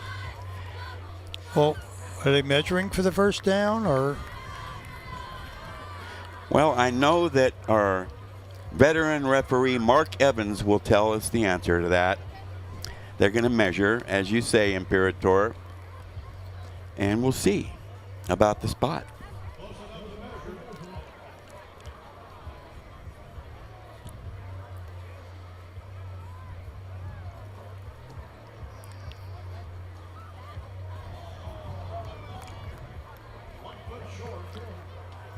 Okay, well, apparently it's a bit short. So it's going to bring up, if that's the case, should be a 4th down. They're not even huddling. 4th and 1, 20 seconds to go. Let's see what they go with here to pick up the first or pick up the TD. Wow. There's the snap. Bennett to the corner. Touchdown, Bulldogs. Daniel Ngata. And Bennett let that one go before anybody turned. Well, that was a designed play, and they were going only one way. So the stalled drive near midfield by Jesuit prior to this Bulldog drive is what allowed this time duration and the scoring drive. 34-zip or 34-7, and Buck will try to add one. A fumbled snap, a line drive. Did not get it. Okay, let's take a look at the score. Watch Bennett quickly go up top to Joe. There he is. Number 11 with his back turned, didn't know the ball was coming. Vigil on the coverage. Well, we'll be right back. Don't wander off. Still 13 seconds left in this first half.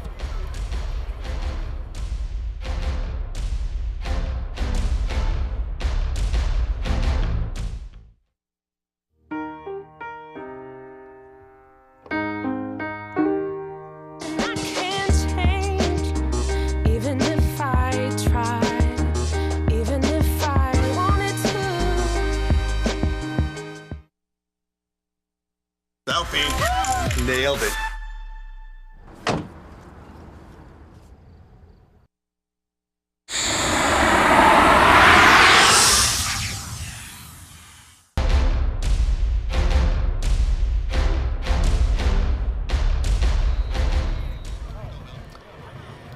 The Bulldogs deployed for their ensuing kickoff. 13 seconds left. Bryce Buck puts a foot into it, and it's going to be another touchback. He's 5 for 5 on his touchbacks. Very impressive kicker. Really one of the top ones in the area. He's got a strong foot. We watched him during warm-ups kicking into the net. I thought he was going to break the net. Not a single run back. And that's one way to neutralize that part of special team. Without a doubt. 34-7, 34 unanswered points by the host Bulldogs after the Marauders clicked on their opening possession and showed another excellent drive shortly afterward that stalled inside the 5, and that was a turning point.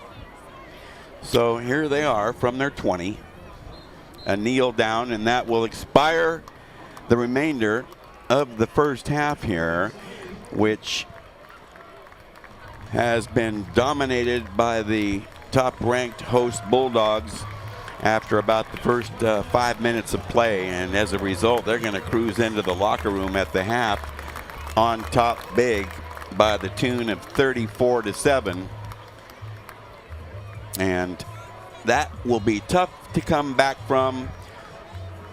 And Lauren Goodman, of course, will be catching up with Folsom head coach Chris Richardson, and we'll get an idea of his feelings about the first half, especially after the jittery start.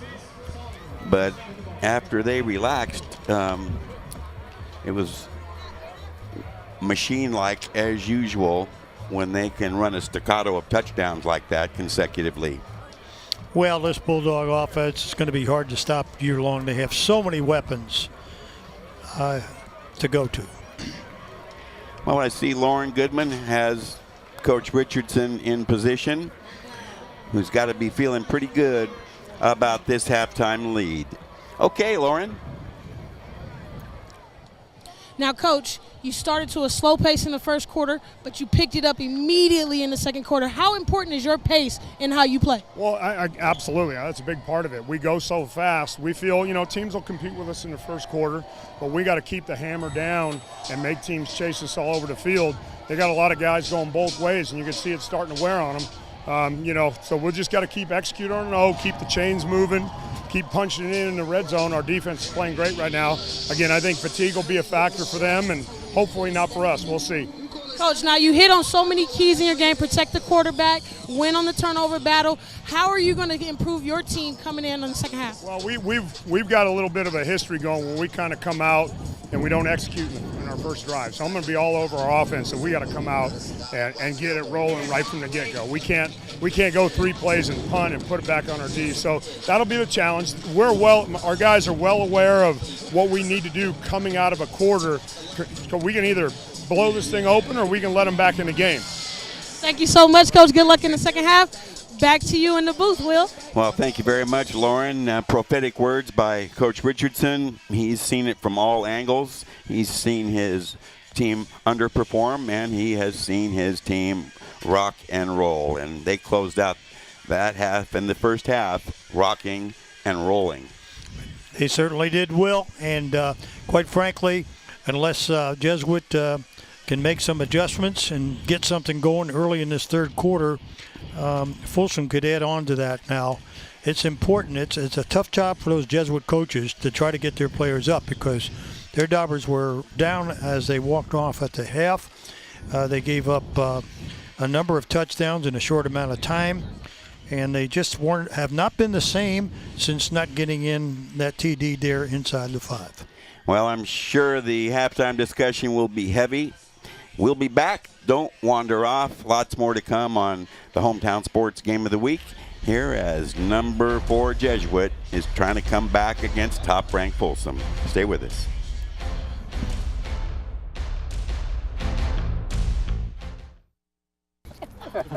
Maria, so how's work? It was 4th period biology. Our students just weren't getting how easily viruses spread. So Miss Bell and I had them role play a zombie virus outbreak. By the time they had all learned the lesson, all the living were dead. Hey, how's your job going? That big sales meeting I planned? Next year, I might get to go. Cool. Your son wants to get a cat, but you're allergic. Do you A, prepare yourself,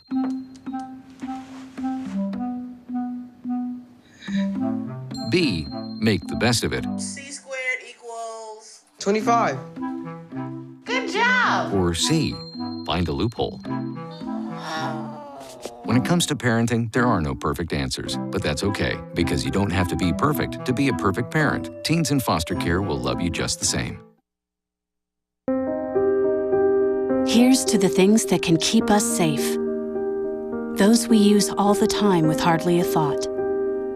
Those that are silently standing by to save our lives. And now, those that we carry with us everywhere we go. Many mobile devices will now bring you wireless emergency alerts. Real-time information directly from local sources you know and trust. With the unique sound and vibration, you'll be in the know, wherever you are.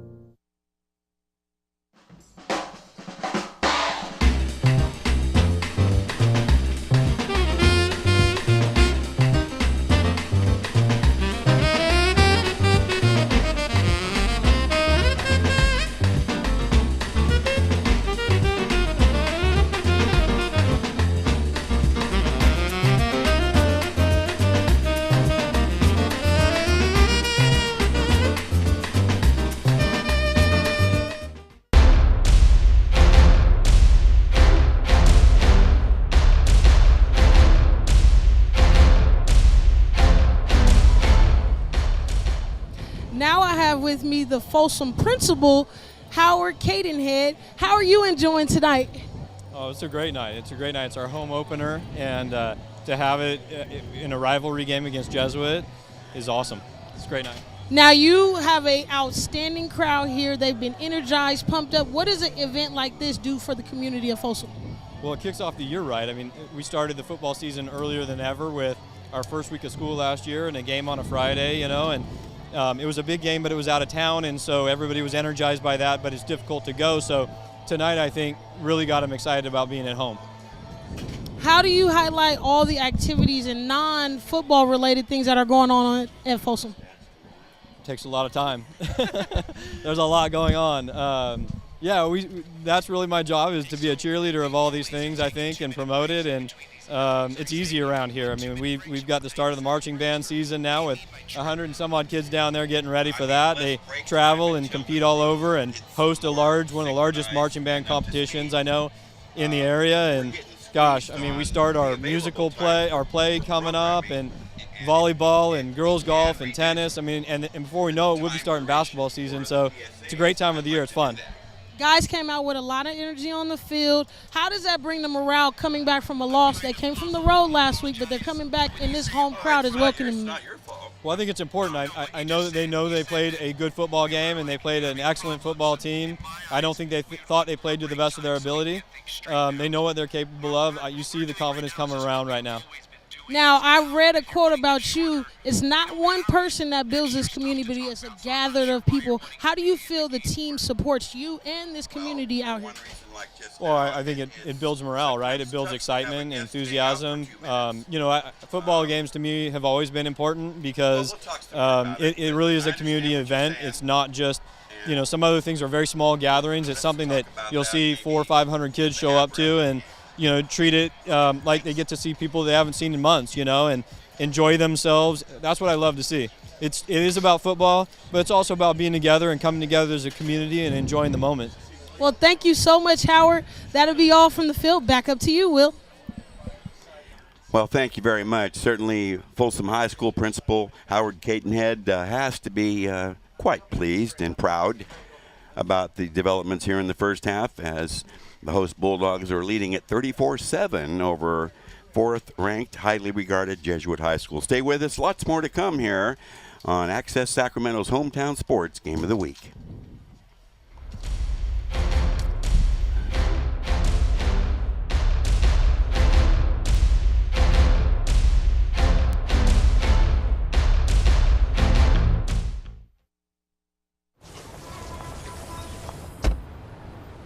Na na na na na, I love you so. I love you, I love you. La la la la, la la la la la la la. We're here. Yay!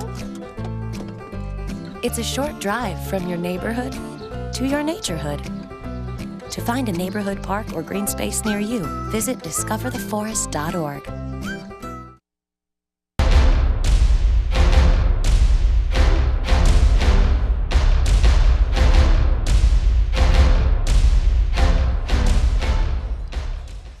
Folsom Bulldogs are leading right now 34-7 over the Jesuit Marauders. I'm here with Rich Payne, and I'll be right back to you after the break.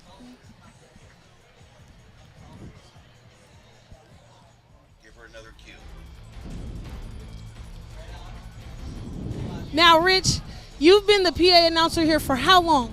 It's been 41 years now. 41 years, what is the process in being a PA announcer? Well, you show up and you deliver, and I was announcing for the youth team, and I always came over and helped out on the varsity, and finally one night I got the call, and boy, was I ready. Now, people don't know, they think PA announcers are all just journalists, but you have a football history to yourself, do you? Yeah, I was in 3 Rotary Bowls, best back in one and most valuable player in another one, and scored a touchdown in every one. Before this game, I get the jitters just like when I played. I'm really a football player with a microphone, but my playing days, as Bruce Springsteen would say, are glory days. I'm glad to be a part of what these kids are experiencing, and on both sides of the ball, I look up to each and every one of them. Now, how important is your role, or how do you feel your role is in bringing and communicating what's going on to the game to the fans? I want every fan and family that comes to this game, no matter what side of the stadium you're on, to have a good time. We want to show people and share our love of the game, and that includes everybody playing it. Well, thank you so much, Rich, for giving me a little bit of your time away from the PA. I know you're going to get back up there. That's all from the field. Back up to you, Will. Well, thank you. Thank you very much, Lauren.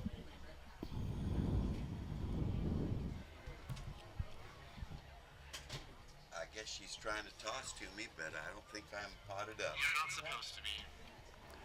Okay, yes, this is one of those ones where we could use some clarification.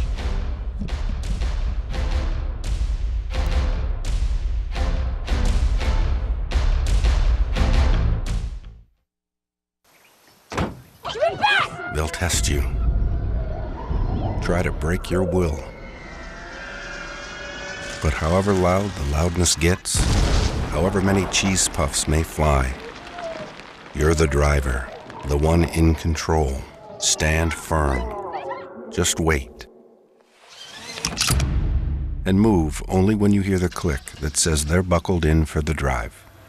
Never give up till they buckle up.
I'm Ferdinand. You look at me and think big. You think scary, but I'm a little misunderstood. Sorry, I almost killed you. Involvement misunderstood. I'm not a fighter. I don't understand that at all. Kids with learning and attention issues like dyslexia and ADHD are misunderstood too. Take the time to understand. Best plan ever! With the right support, everyone can reach their full potential because you can't judge a bull by his cover. Learn more at understood.org. They call me Prince like I'm royalty or something. But the places I've lived ain't no palaces. So I don't need grilled salmon or a new scratching post. Just give me a cardboard box and a can of tuna and we're good. You can even change my name. I'm cool being the kitty formerly known as Prince.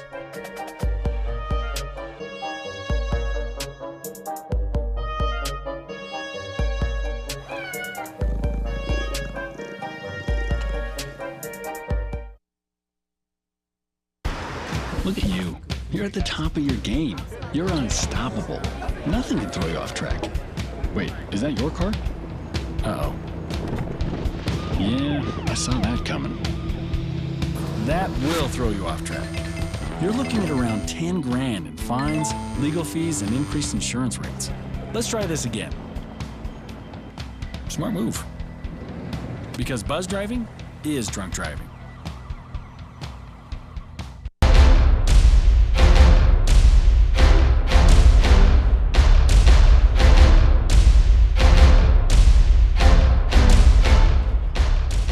Welcome back. It's halftime. We're at the intermission here at Prairie City Stadium. Folsom High School and the host #1 Bulldogs are cruising after surrendering an early TD. They rattled off 34 straight. And the statistical picture will pretty much show how that was done as our executive statistician Gary Martin crunched these numbers for us. And there you see our graphic coach. Well, there you have it. Take a look at these rushing yards here for both ball clubs. Jesuit got off to a great start with some great drives.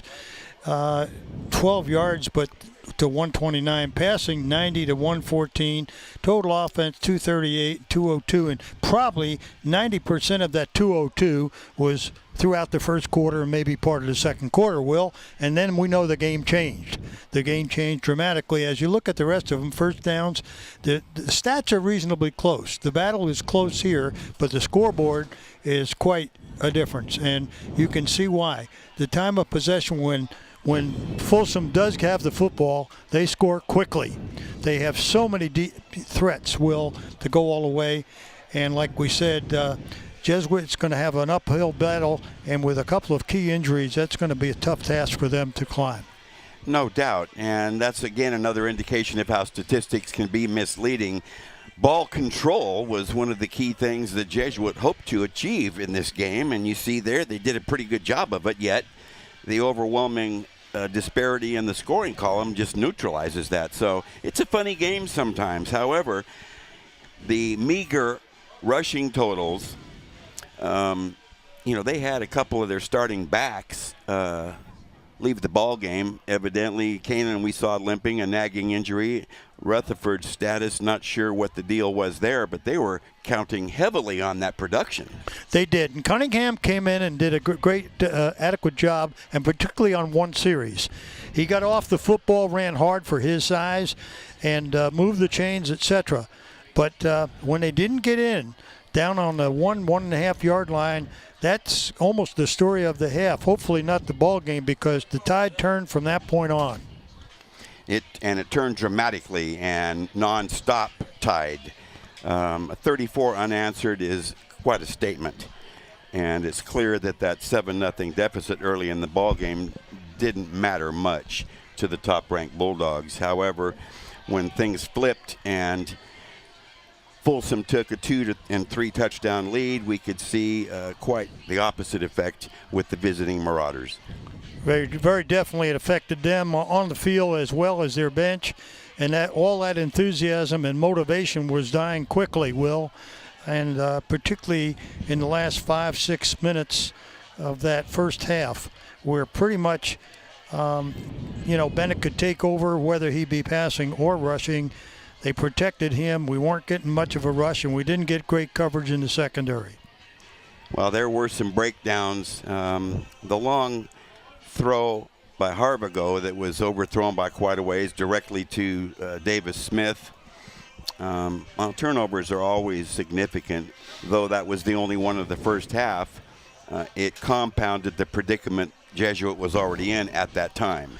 And Harbago also threw into coverage, as we mentioned, Will, where he was throwing with 3-on-1, 3-on-2, 4-on-2 into coverage, and very dangerous. Well, these are two highly talented ball clubs, and you can underscore that for Folsom High School. Mistakes usually get capitalized upon, regularly because of the quality of these ball clubs. But this is a one-sided affair right now at the intermission, and second half is going to answer a lot of questions and tell some stories for sure. Scores from around the area. Del Oro against Oak Grove on top 58-20.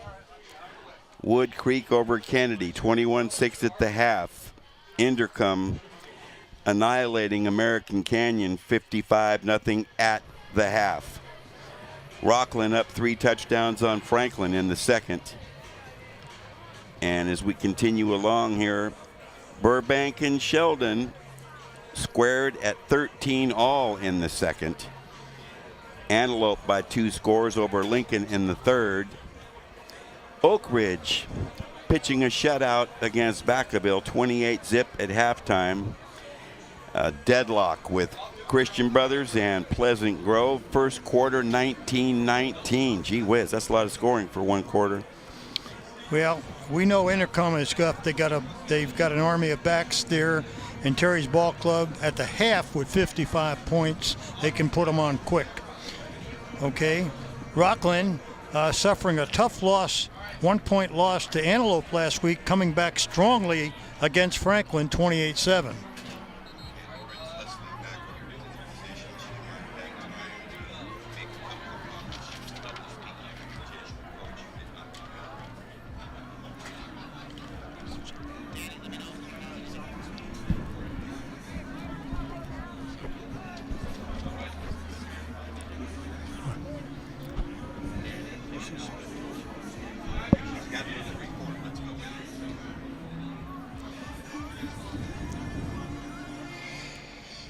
Coach Blanton isn't with me right now, but he did speak about his team and how hard they need to play. He said the second half is all about playing hard and working hard. Yes, they're down with a major deficit, but hard work can get them back in the game. He wants his guys to just play hard. It's only game one, and they will bounce back. Back up to you, Will. Thank you very much, Lauren. Nice, succinct report. They've added some time to the intermission, another couple minutes. But I'm sure Coach Blanton was fully occupied and unable to join us at the interview position. But we had the summary from Lauren Goodman, and I can't think of anything more simple than having to play hard in the second half in order to come back. Well, that's what they got to do. I mean, you know, it is 4 quarters to this football game, and knowing Jesuit and their past, their history, they certainly aren't going to lay down the second half. They'll come out hard.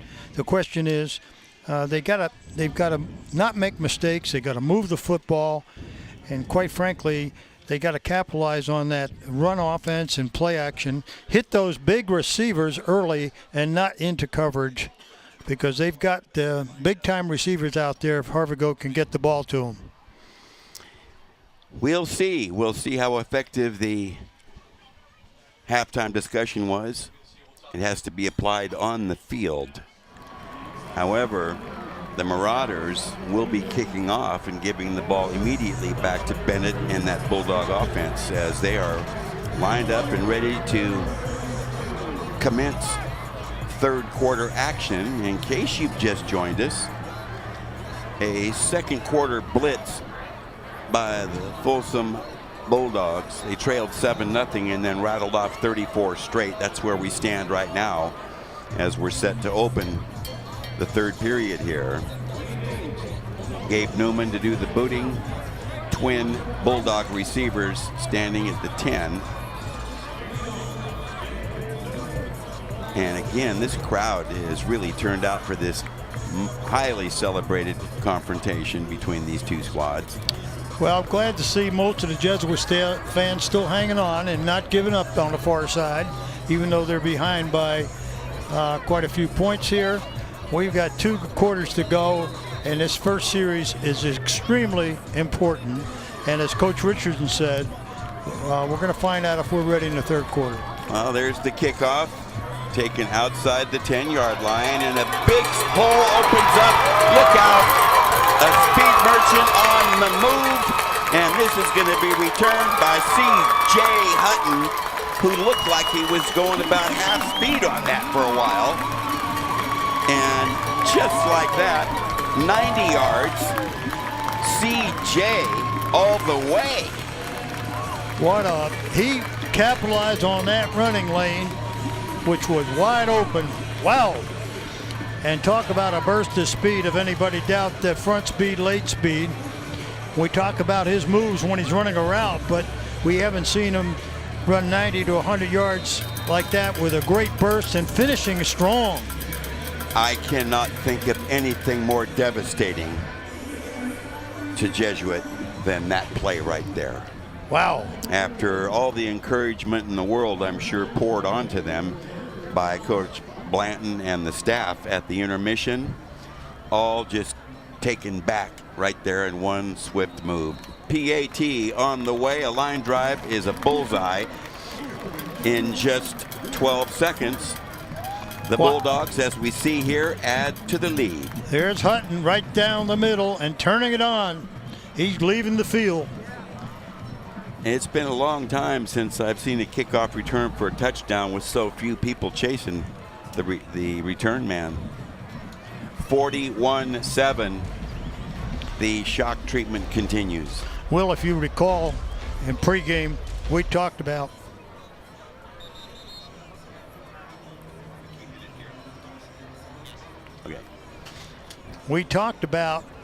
the Folsom speed. And we said they have more overall team speed than anybody in the area, and not just one or two guys. And there's an example right there when you got Badger and the Nagathar boys, and you've got speed of Clayton and the speed of, as you see, Hutton. You've got 5-6 guys that can go to the house. Well, I guess you could say it's become a formality, but here's the kickoff. And I'll tell you, in 6 kickoffs by Bryce Buck, there's been not a single return.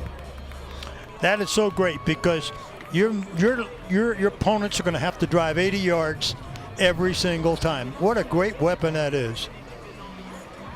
Well, Coach Richardson, during the week, shared the fact that he's very high on Bryce Buck, who has a tremendous leg. In a practice session recently, and with no rush, he hit a 57-yard field goal. And on other occasions in practice, he's gone long range. So those kickoffs are a regularity. From the 20, first down. Left side running generates a 3-yard run. Harbago has got a burden on his shoulders with the idea of mounting a second half comeback. Jenkins, solid and turning in some more excellent linebacking work. So gain of 4, 2nd and 7 from the 24. 2nd and 6, I should say. Well,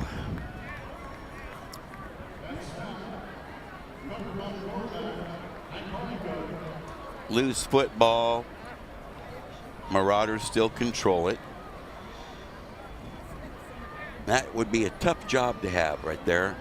Oh yeah, it's a tough job, because no matter what the play sent in is, right now, the score is so big, so fast that you can see they've lost some of their confidence and enthusiasm. But see if Harbago can wake them up here with a play.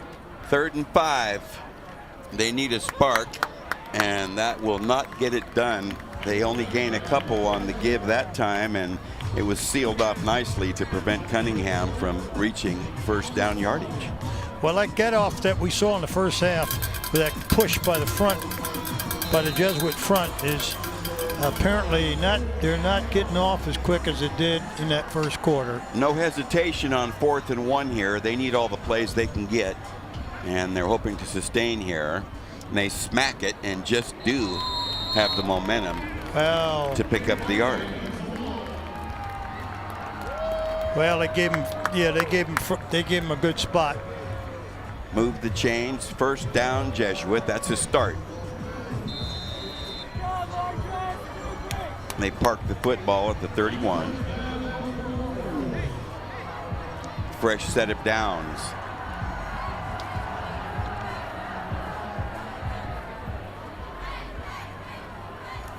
Tight formation, split backs behind Harbago.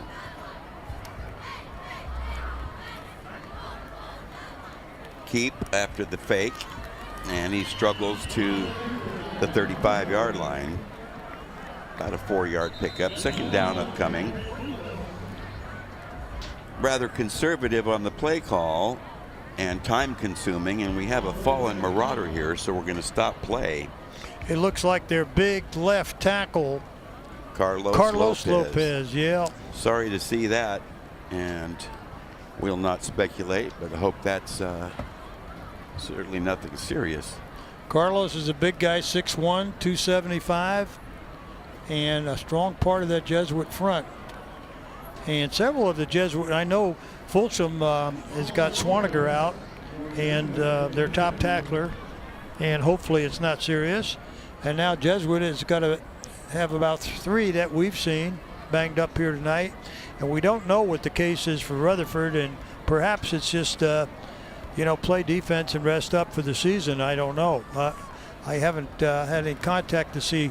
I don't recall him getting hurt.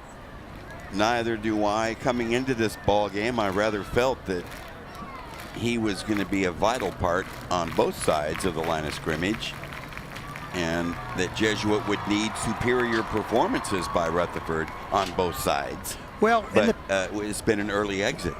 In the past, though, you pointed out to me prior to the game, Will, that in the previous contests, he's been held in check fairly close by the Folsom D in the last 3 or 4 ball games since he's been playing as a starting sophomore running back.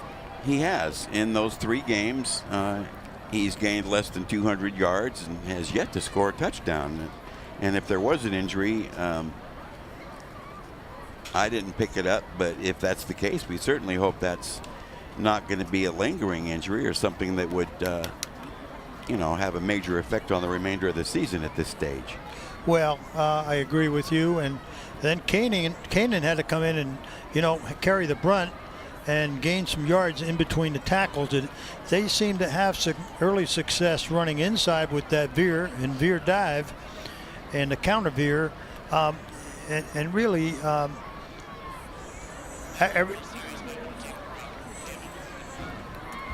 well, it seemed apparent to me that there were 2 types of motivation coming into this game. The motivation that Jesuit had in another opportunity to face and knock off Folsom that has been a nemesis. And for Folsom, a different type of motivation coming off their 14-0 loss up in Concord to De La Salle. The type of motivation that is, we can't wait to play the next game because we've got plenty to show. And there's been some hitting going on out there. So very definitely. It's quite clear the Bulldogs are on a mission as well. Yeah, very definitely. They're not taking a chance here. They're rolling in the stretcher, and we're going to have some time on our hands here as they get this young man off the field.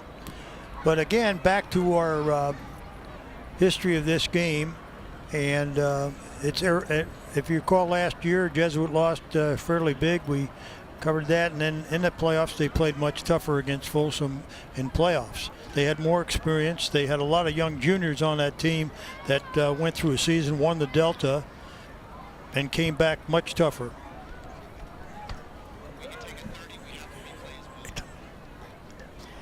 Well, we certainly send out our best wishes to Carlos Lopez and won't speculate, but we're going to step aside for a moment and come right back for more of Access Sacramento's Hometown Sports Game of the Week.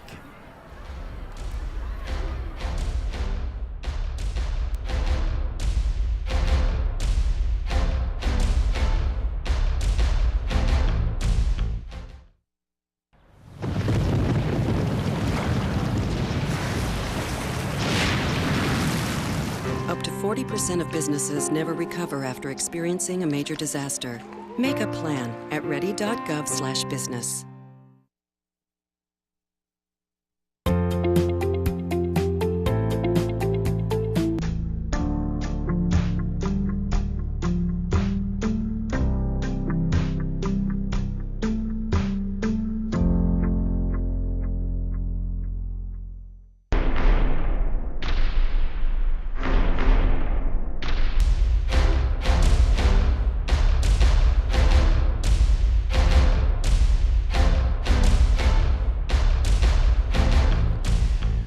Welcome back. In case you've just dialed in, we've got a stoppage of play here early in the third quarter. An unfortunate injury suffered by Jesuit tackle Carlos Lopez is the reason, and the emergency team taking all precautions, of course, and they're not going to fiddle around with anything less than extreme caution here. So that was the reason for the game being halted. And it comes at a point early here in the third, Coach Domino, that when the half started, it was paramount that Jesuit do something early on, drive the football and score, but they had to kick off. And that in itself was a disadvantage on that play with the C.J. Hutton 90-yard return to make it go from 34 to 41. But injuries have punctuated this game early on and continuing to do so. And it has been primetime players suffering the injuries, and Jesuit's been hit hard.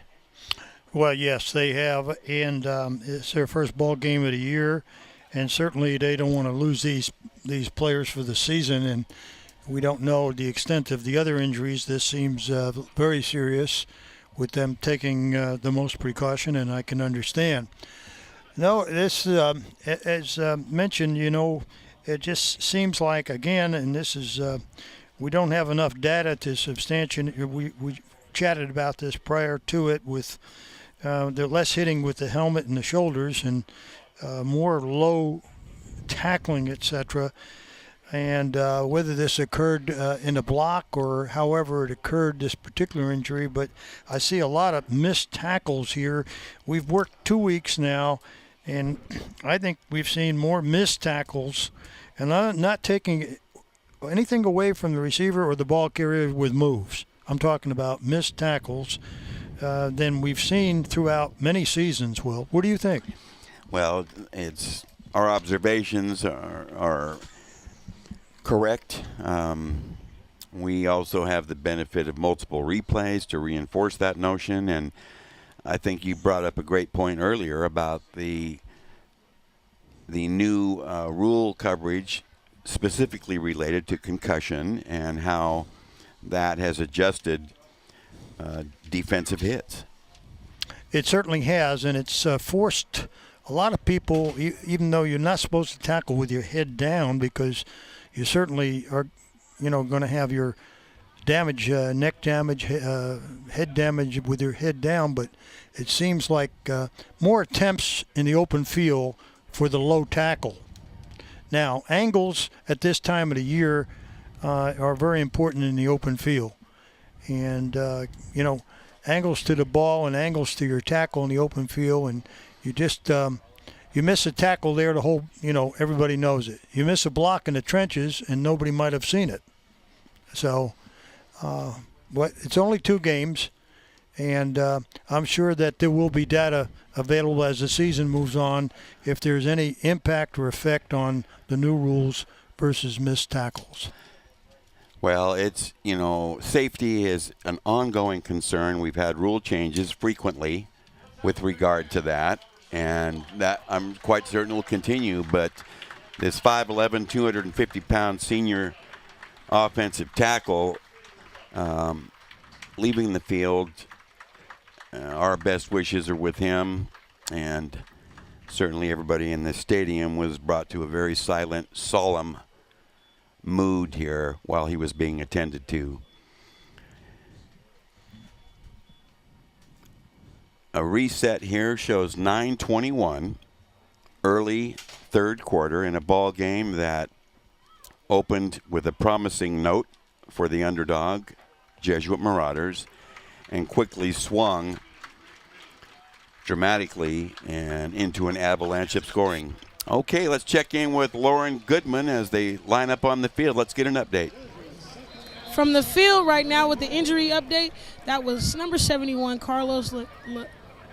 He dislocated his knee, and they're doing precautionary steps right now, taking him out on the stretcher because he's had several knee problems. So we'll have a later update. Back to you, Will. Okay, thank you very much, Lauren. If that's a lingering situation, they're really going to have to take some great care for Mr. Lopez, and I know they will. So the Marauders run a play,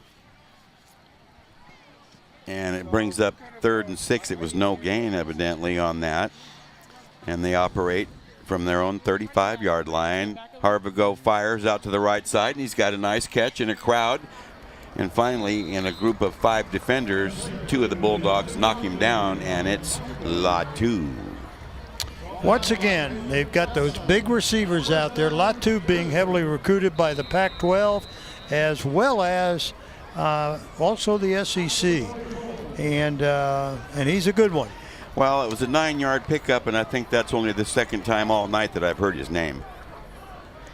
Up to the line of scrimmage, Harvigo and the Jesuit offense with 8:15 to go. Early 3rd, on the move, trying to sustain. Left side running, short yardage for 3, maybe 4 by the Jesuit quarterback. Well, they run that dive option, and he keeps it for about 2, 3, 4, like you said, Willa. And I don't think they're in any big hurry to score. That's not their that type of offense they run. They mix it up with the run game and hopefully play action to those big receivers that we want to hear more about. Harvigo has stepped his way for 26 yards on 12 carries, trying to find the soft spots in that D line. Keeps it again, gets banged up and knocked down. Falls forward for a gain of 1 to 2, depending on the spot. But it's going to bring up a 3rd and intermediate, 3rd and 6. So they give him a yard on the play to the 48. Clock rolls at 7:15 as we near midway 3rd.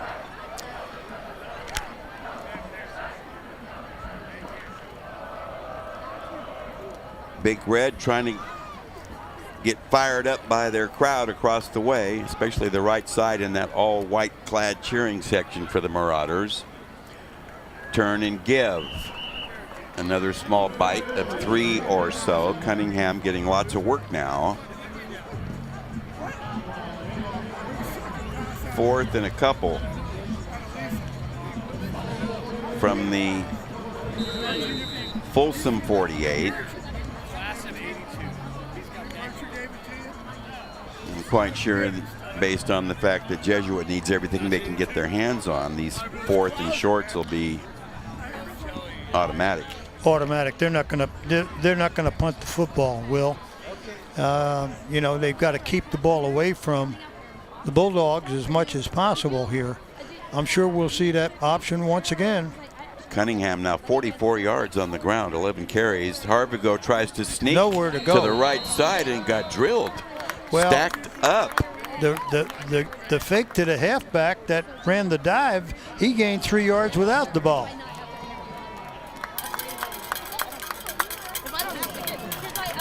Well, an ovation from the host crowd for this Bulldog defense to slam the door and register a stop.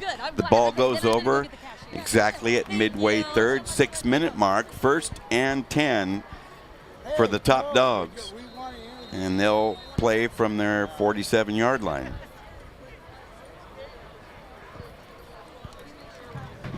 Since the extended stoppage due to the injury to Lopez, an entirely different vibe and energy level around the stadium, also due to the lopsided score.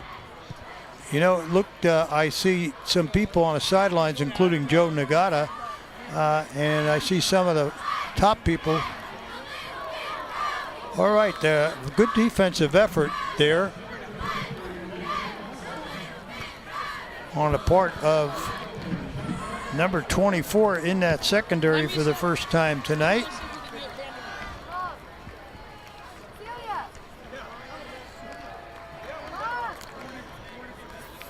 .554 through the air. Bennett has accumulated 114 yards on 7 of 12 efficiency.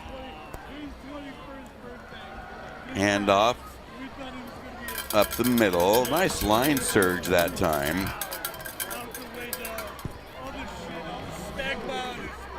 We have a new corner into the game taking Rutherford's place. So I noticed Rutherford isn't even playing defense. Number 24, Anthony Chidome Alfaro, and he's been involved on a couple of plays, number 24. It's going to bring up a 3rd and 6 from the 49-yard line. Quick hitch right side from Bennett. Nice lateral containment out there and an immediate stop on the play. Big fella. Latu, it looked like, was in on it. Davion Blackwell with the grab, but nice cover up by the Marauder defenders. 4th and 7 from midfield, just a 1-yard gain.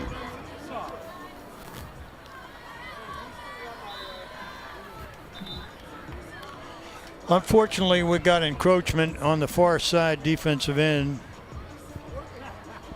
for Jesuit. Jesuit has a number of new people on the field.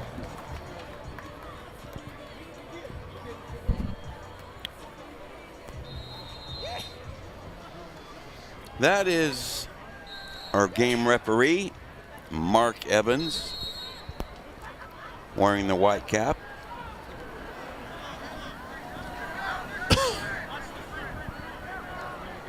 Well, the chains don't match the scoreboard. Bennett, a lob. He's got Badger on the dead run. Out of bounds after a long grab. And let's see if he is going to be given the catch. He apparently is, to the 12-yard line. Nice lob by Bennett, but a little bit too much angle to the sideline, or it would have been 6, but it's good for 33 yards. And here's another look. Well, watch Bennett. Plenty of protection. He gets the nose of the football. Watch Badger run to the football. Had to wait for the ball, like you said, Will. If it hit him on the full stride, it's a touchdown. An injured Bulldog on the field now, a stoppage. And Bennett released that pass under extreme pressure from Hunter Donaldson, coming in strong as an outside linebacker. So we've got another stoppage, and we got a referee on the ground. Yes, it is. We have a referee down.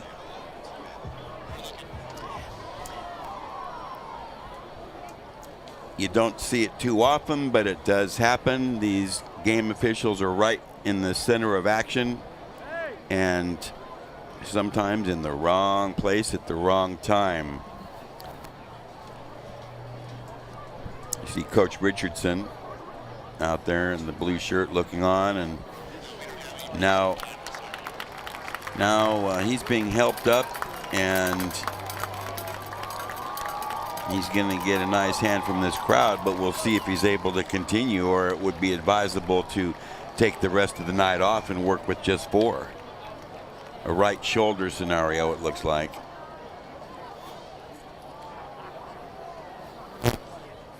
So tough luck.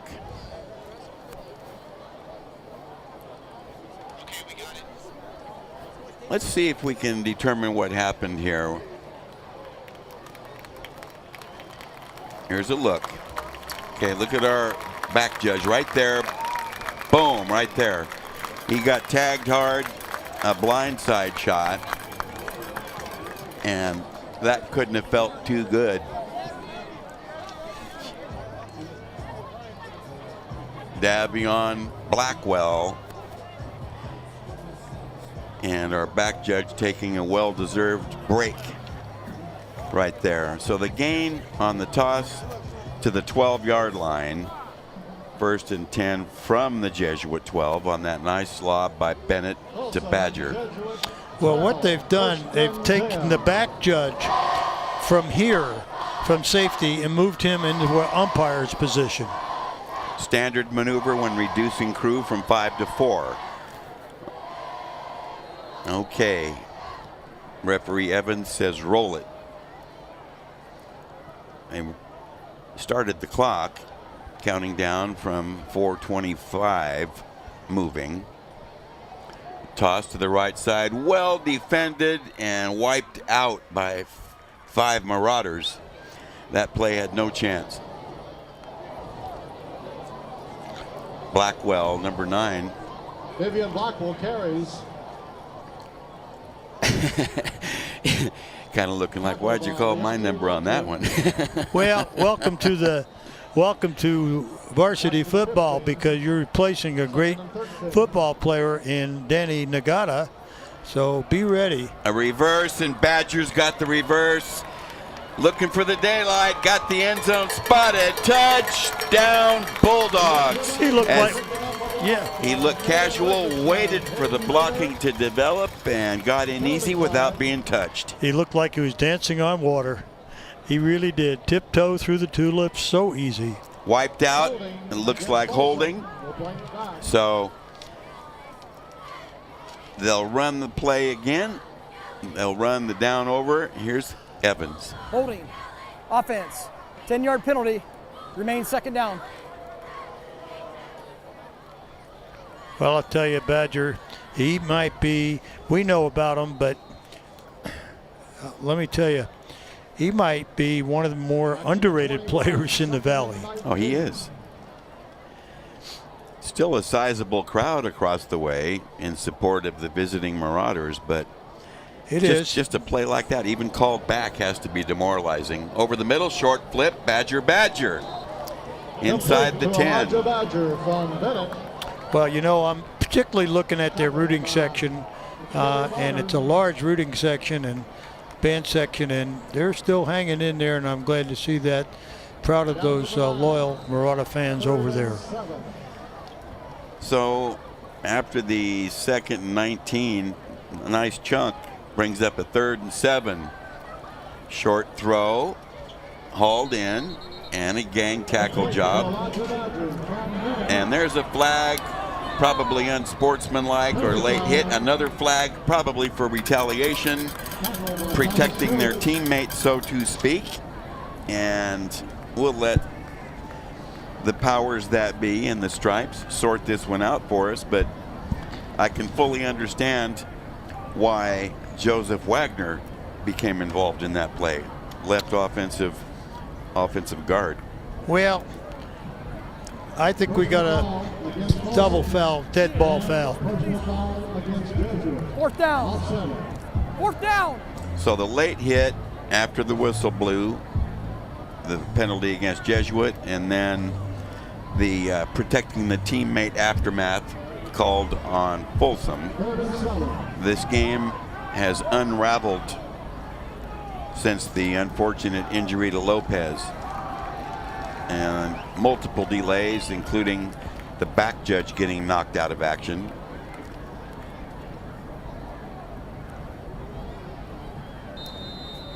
Well, actually, the new back judge, I believe he was the umpire, but nonetheless, here's a field goal attempt by one of the best.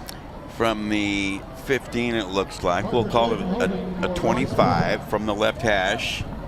Plenty of distance. Got it. 25-yard field goal, Bryce Buck. And that boosts the score. 44-7 Folsom. Don't go away, because we'll be right back for more.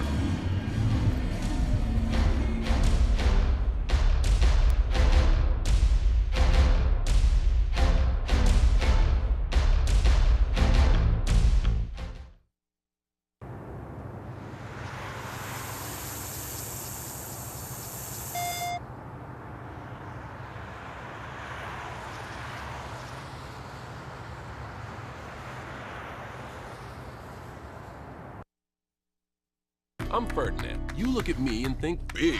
You think scary. But I'm a little misunderstood. Sorry I almost killed you. Kids with learning and attention issues are misunderstood too. Take the time to understand. Learn more at understood.org.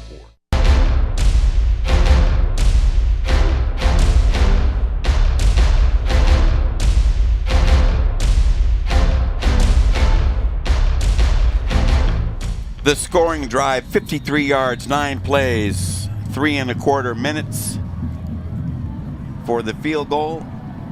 And here is the ensuing kickoff. And once again, let's see, is that 7 for 7 or 8 for 8? Nothing but touchbacks coming off the strong leg of Bryce Buck. And again, 1st and 10 from the 20 for the Marauders. Well, with consistency, we've said it all night, it's forced Jesuit to drive 80 yards. And with them banged up here tonight, this is a tough task because Harvigo now is working with a lot of backup backs.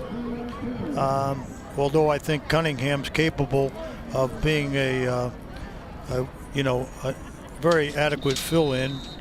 And despite the fact Rutherford's out of there and Kanan. Daniel Susak looks like he's going to take over at the quarterback position, but not before a stoppage here. A called timeout coming at the 2:35, late third. This is the time to give some of your people some experience, really. Folsom during that quarter had a number of starting players sitting out, and both coaches can ill afford with a full season ahead to lose anybody here, really. So what great opportunity to play some backup players right now. Certainly is, commensurate with the situation itself. A wise call. Unfortunate for having all the fanfare and pre-game buzz all throughout the week of number 1 versus number 2, according to the B rankings. It's tough to see a concession here in the third quarter. Well, it is, but when the coaches... Nice hit right there on the first pass by Susak, broken up. The coaches kind of look at it with another angle. They're looking at the full season, okay? And right at this point in time, the fanfare and the ratings are well and great, but right now both head coaches, that's the farthest thing from their minds, really. Well, Noah Jenkins again comes up big with that timely hit and the pass breakup. So not just a solid run stopper. Jenkins excellent there on pass coverage.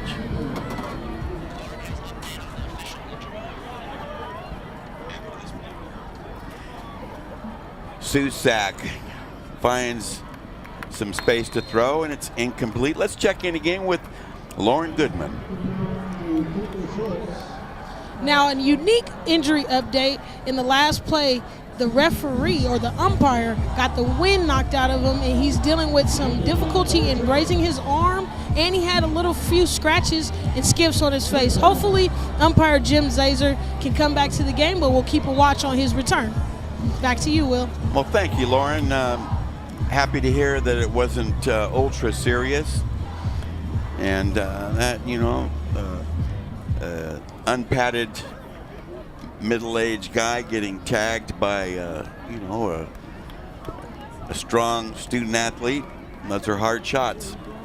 Here comes 3rd and 10 from the 20.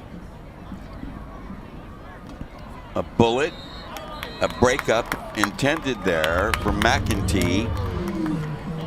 Again, a timely hit to dislodge the football, and we're going to go ahead and credit Caleb Nelson. Good coverage. Excellent coverage, and he wrapped up and so forth.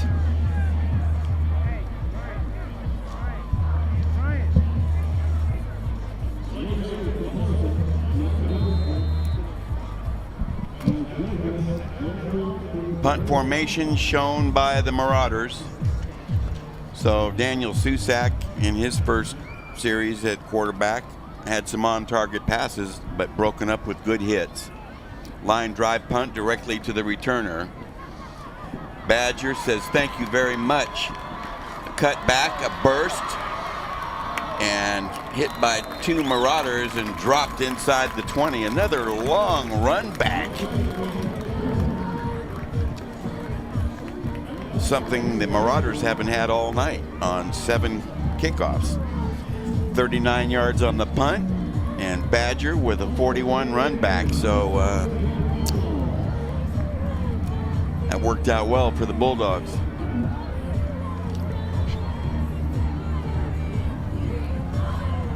It sets up Folsom with a 1st and 10 in the red zone from the Jesuit 18-yard line.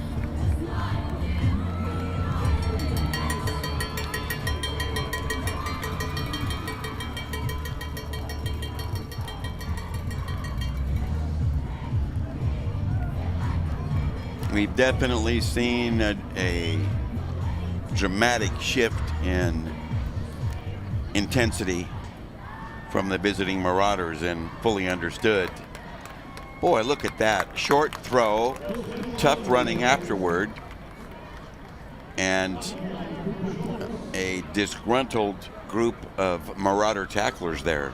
Well, they run that pop screen, and as you look at the look like tired defenders there of Jesuit against this Folsom machine here. They're tired, and Bennett can handle you running or passing, and there he goes.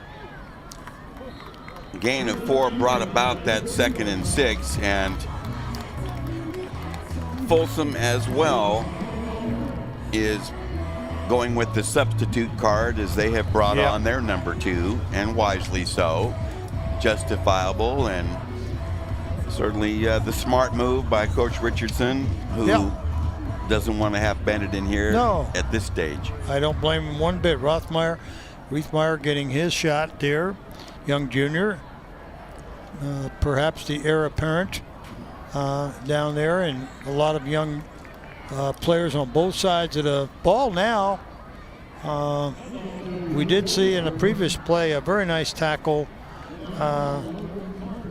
by 87, really wrapping up for Jesuit. Achille Bonner, the tight end, playing good defensive ball for them. Here you see the future Dogs on the field.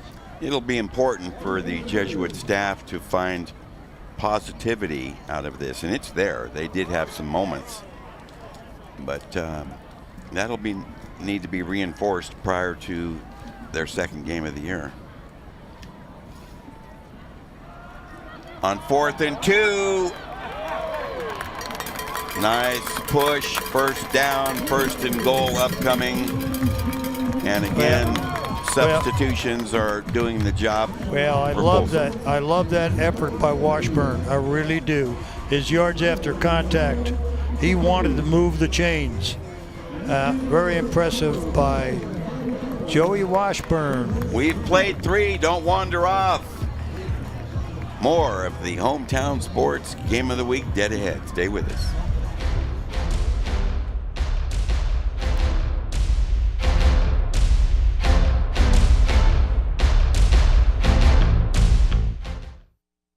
Okay, so we drowned the fire. Yep. Stirred it. Drowned it again. And now just feel if it's cold. Yeah. Cool.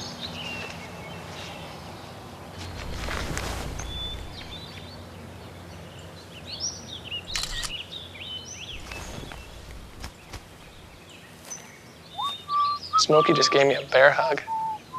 I know. I already posted it.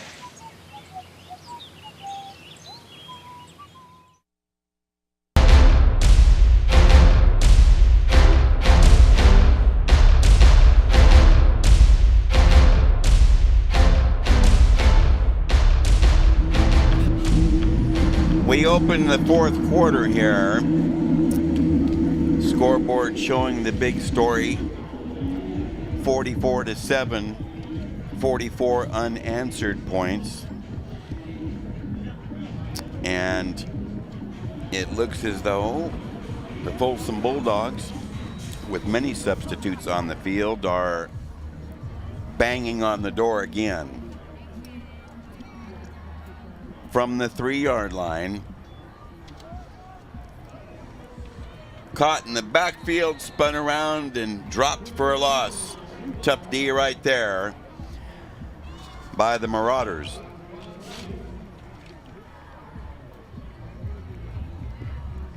Thomas Skeech with the stop on that play.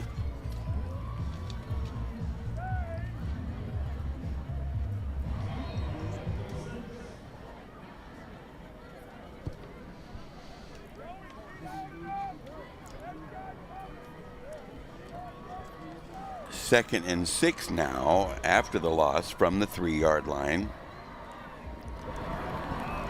He's rolling, throwing, a grab in the end zone. Touchdown Bulldogs, as again their substitutes come up big. And now a veteran again making the mark. But I'll tell you, they spread it around pretty well, don't they, Coach? Well, it did. It looked like one of the replacements. Well, we're talking about Grant Fury. Yeah. And that was a nice high strike over the defender, but catchable by Fury on that play, and that's a memorable touchdown for him, and it boosts that Bulldog lead now to 50-7. Well, I like not only that catching and Fury getting himself open, but I really like the patience of Jacob Riethmeyer, the quarterback, the young junior quarterback. He flushed the pocket, and his eyes were downfield. If we watch a replay, he showed a lot of poise. The PAT's good. Let's take a look at the touchdown. Kept his eyes on that receiver, took the hit and put it where it belongs. Excellent job right there. 51-7 Folsom. We'll be right back.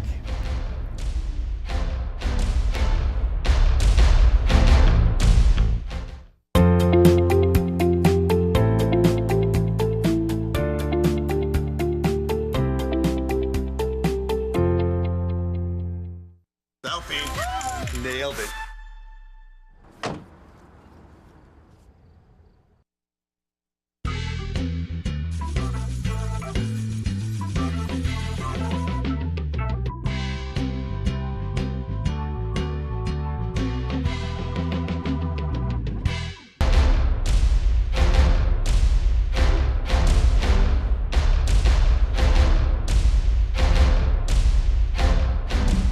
Well, the beat goes on here for the top-ranked Folsom Bulldogs as they tack on another score with backup players, youngsters, connecting on that one. 51-7, and again, if I'm not mistaken, that was another kick out of the end zone to register another touchback. Just, he's been consistent with that all night. I really now would love to see his stats in the De La Salle ball game. And I know there weren't, since they didn't score touchdowns, we probably only saw one kickoff in the De La Salle game, maybe two. Okay. The scoring drive, 18 yards, 6 plays for 246. And with Susak at the helm, at quarterback for Jesuit, 4 and out in just 21 seconds. So he's going to try to improve upon that. Flip over the middle, nicely done. And there's that short flip to the tight end you talked about a couple hours ago. Bonner, I believe, this time. Yes, it's there, and it's there on early downs. That pop pass to the tight end is wide open as looked like Achille Bonner with the reception. Big 6'4", 220-pound senior. I tell you, they probably have the biggest abundance of tight ends on one football team on that Jesuit squad. They do have an abundance. 10-minute mark. We're just into the fourth quarter, and an insurmountable lead for top-ranked Folsom, handling this challenge beautifully. Nice protection on this pass play, and now the flush. Susak had to dump it. Well, it's good for Susak getting this experience. I like his touch when he hit the tight end. He flushed the pocket there, and he looked like he's gaining a little confidence. He is. You know, he needed to get into the heat of battle, which he has done.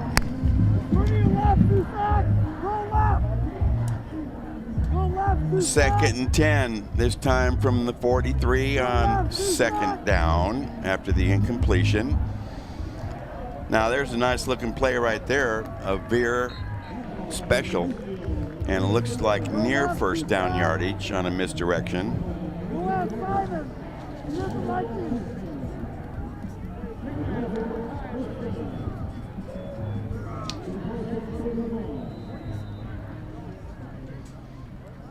Clock rolling at the 8:40 mark.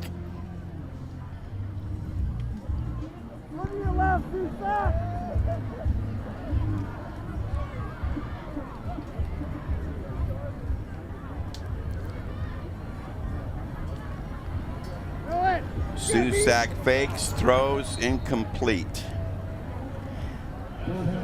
I like the way he moves about. I do too. He just needs more repetitions. Yeah, yes, he does. He needs more experience. He's probably only 1 for 6 tonight right now, but I can tell you this, that he looks better this series than he did the previous series. Oh, yeah.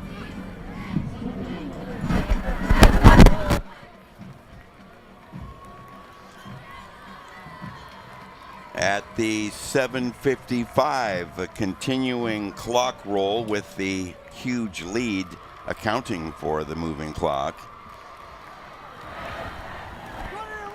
Marauders send 2 wideouts to the left, and Susak looks to the right and fires deep sideline. Bonner's out there, but well covered, incomplete. Well, he got the nose of the football, and they're going to let him run to the football here. And with this differential in points, I'm assuming I haven't. Yeah, the running clock is in session. As you know, as usual, we select a player of the game from each squad, and our Lauren Goodman will be interviewing our players of the game in the post-game segment coming up at the conclusion of tonight's ball game. So 3rd and 10 from the 31. They run the football, short yardage, stymied and dropped near the 25-yard line.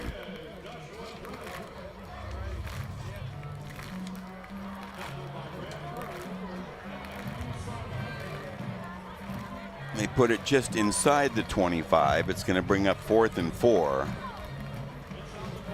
And we'll see what the Marauders come up with to try to continue this drive, try to get one more score. This is the furthest they've been into Bulldog territory in quite a while.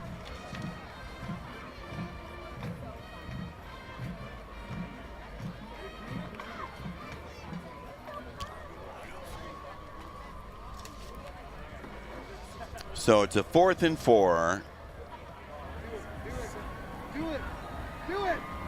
And they're going to go for a bigger hunk, but he pulls the ball back. He's flushed, rolls, chased, and throws a lob for the goal line, and he came up with the catch. That was tremendous concentration right there. A heck of a play. Cooper Schultz with the touchdown reception.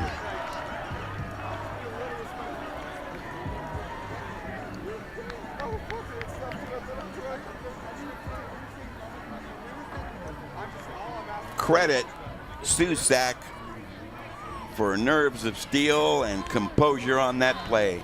We both talked about that, Will, that he looked so much better on this series.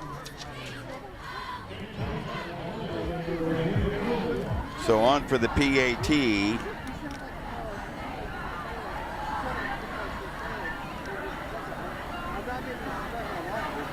Spot, boot. Got it. At 5:49, midway 4th. The Marauders back on the board. Here's how. Watch Susak flush the pocket now. He's looking down the field. He's got a receiver. He's got 2 receivers down there. And spots one wide open there. And a great catch in the end zone. We'll be right back. Stay with us.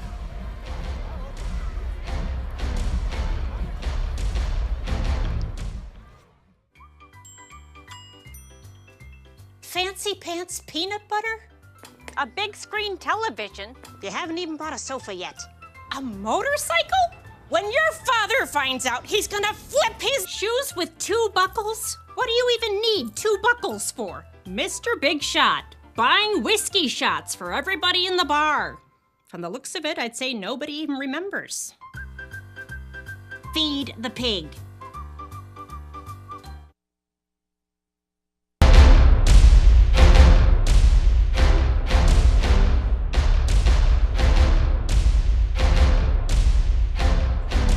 Well, there you see the numbers.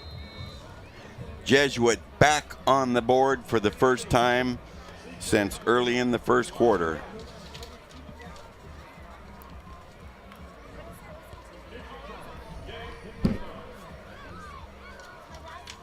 And the Marauder chip shot.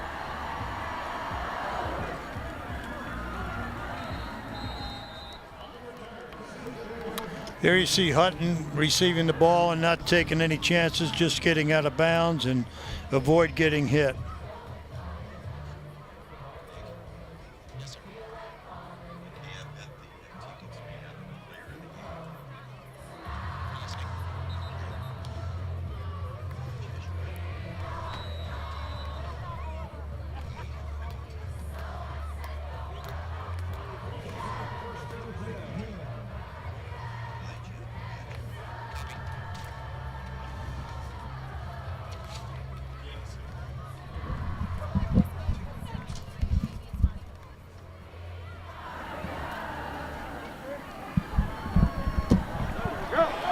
Big daylight near sideline. A nice burst of about 30-plus yards. And these Folsom reserves really showing what they can do when they get into the ball game. Chris Catalano on the carry. Well, once again, if we call these twos against twos, it's a pretty good matchup. And if you'll notice, the Folsom twos are pretty good. Really, they're getting their opportunity to play tonight and show coach that they're taking advantage of this opportunity. Here's Catalano. Back-to-back carries, and he weaves his way a couple yards shy of another first down. Looks like a pickup of about 8. And quickly, they're near the Jesuit 30 after the Marauder touchdown. Right, they certainly are. Very impressive. The clock rolling on. Father Time diminished to 4:13.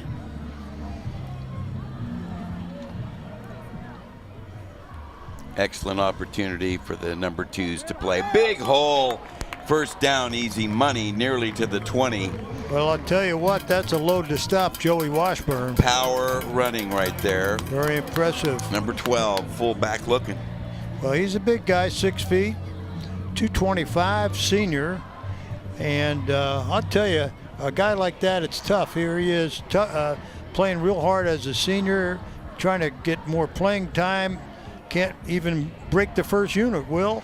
Pretty good football player. I'd say that's a trademark of elite rated ball clubs, that their second stringers are dynamite as well. Good opening there. They're just chewing up yardage. There you see Washburn doing what he does well, running between the tackles, running hard, just chewing the clock up and moving the football, and they don't have to pass right here. No, they do not. We're down to about 3 minutes.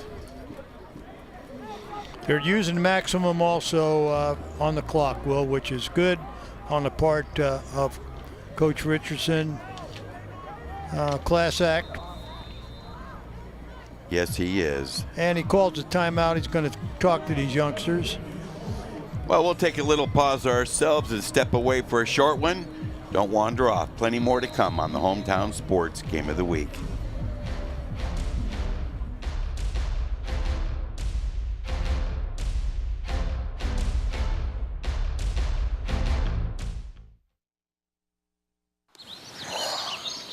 Staring contest. You still got it. I know. Come alive with the forest. Visit discovertheforest.org to find a forest near you.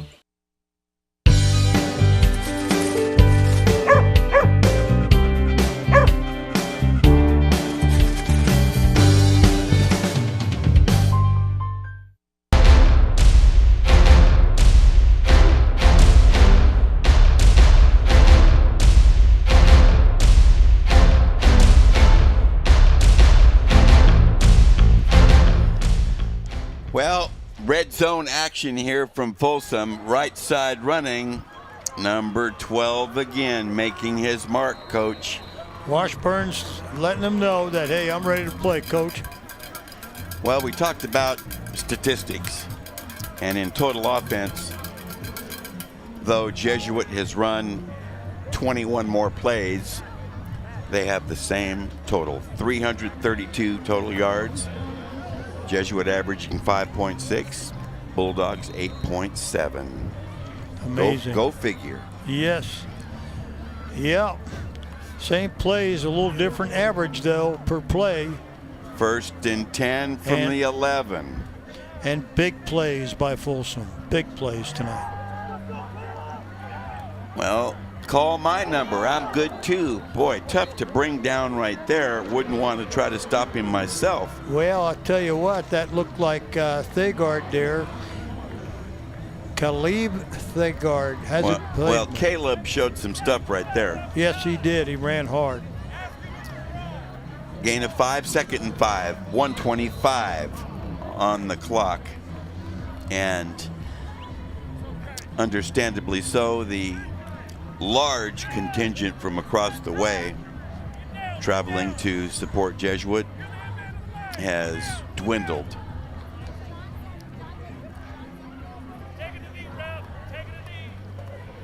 Well, he might take a knee. We're under a minute. He does take a knee. Coach Richardson believes in maximum sportsmanship and no showing anybody up. And I appreciate that.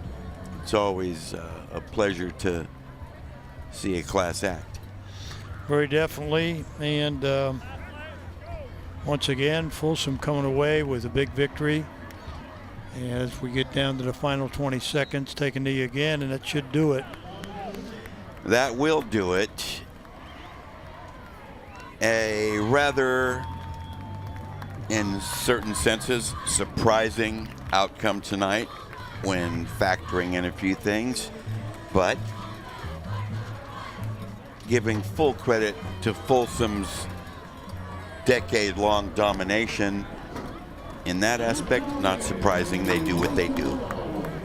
Not at all. Not at all. And they just, other than that first quarter, where Jesuit stayed with their game plan and was able to execute it well with that Veer offense, using the clock, getting down, and then doing it again in the next series, but not making it in, moving the football, moving the chains, but not scoring. A nice sportsmanship shown there by both teams and coaches.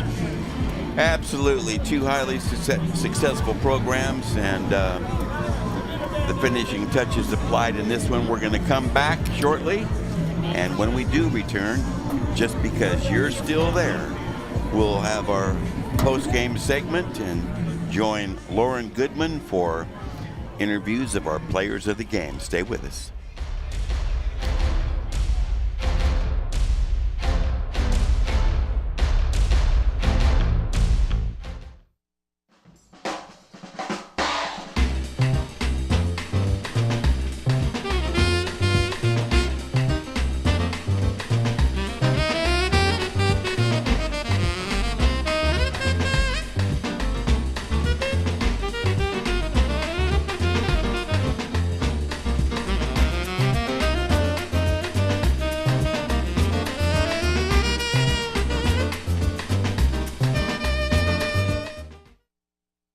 I'm Ferdinand. You look at me and think big.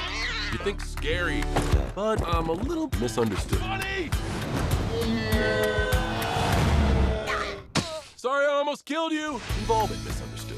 You're not a fighter. I don't understand that at all. Kids with learning and attention issues like dyslexia and ADHD are misunderstood too. Take the time to understand. Best plan ever! With the right support, everyone can reach their full potential because you can't judge a bull by his cover. Learn more at understood.org. They call me Prince like I'm royalty or something. But the places I've lived ain't no palaces. So I don't need grilled salmon or a new scratching post. Just give me a cardboard box and a can of tuna and we're good. You can even change my name. I'm cool being the kitty formerly known as Prince.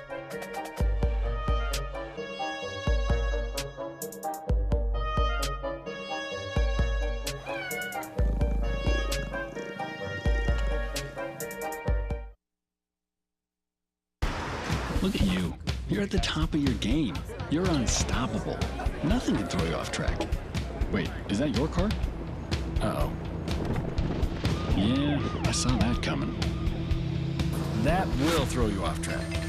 You're looking at around 10 grand in fines, legal fees, and increased insurance rates. Let's try this again. Smart move. Because buzz driving is drunk driving. Hello.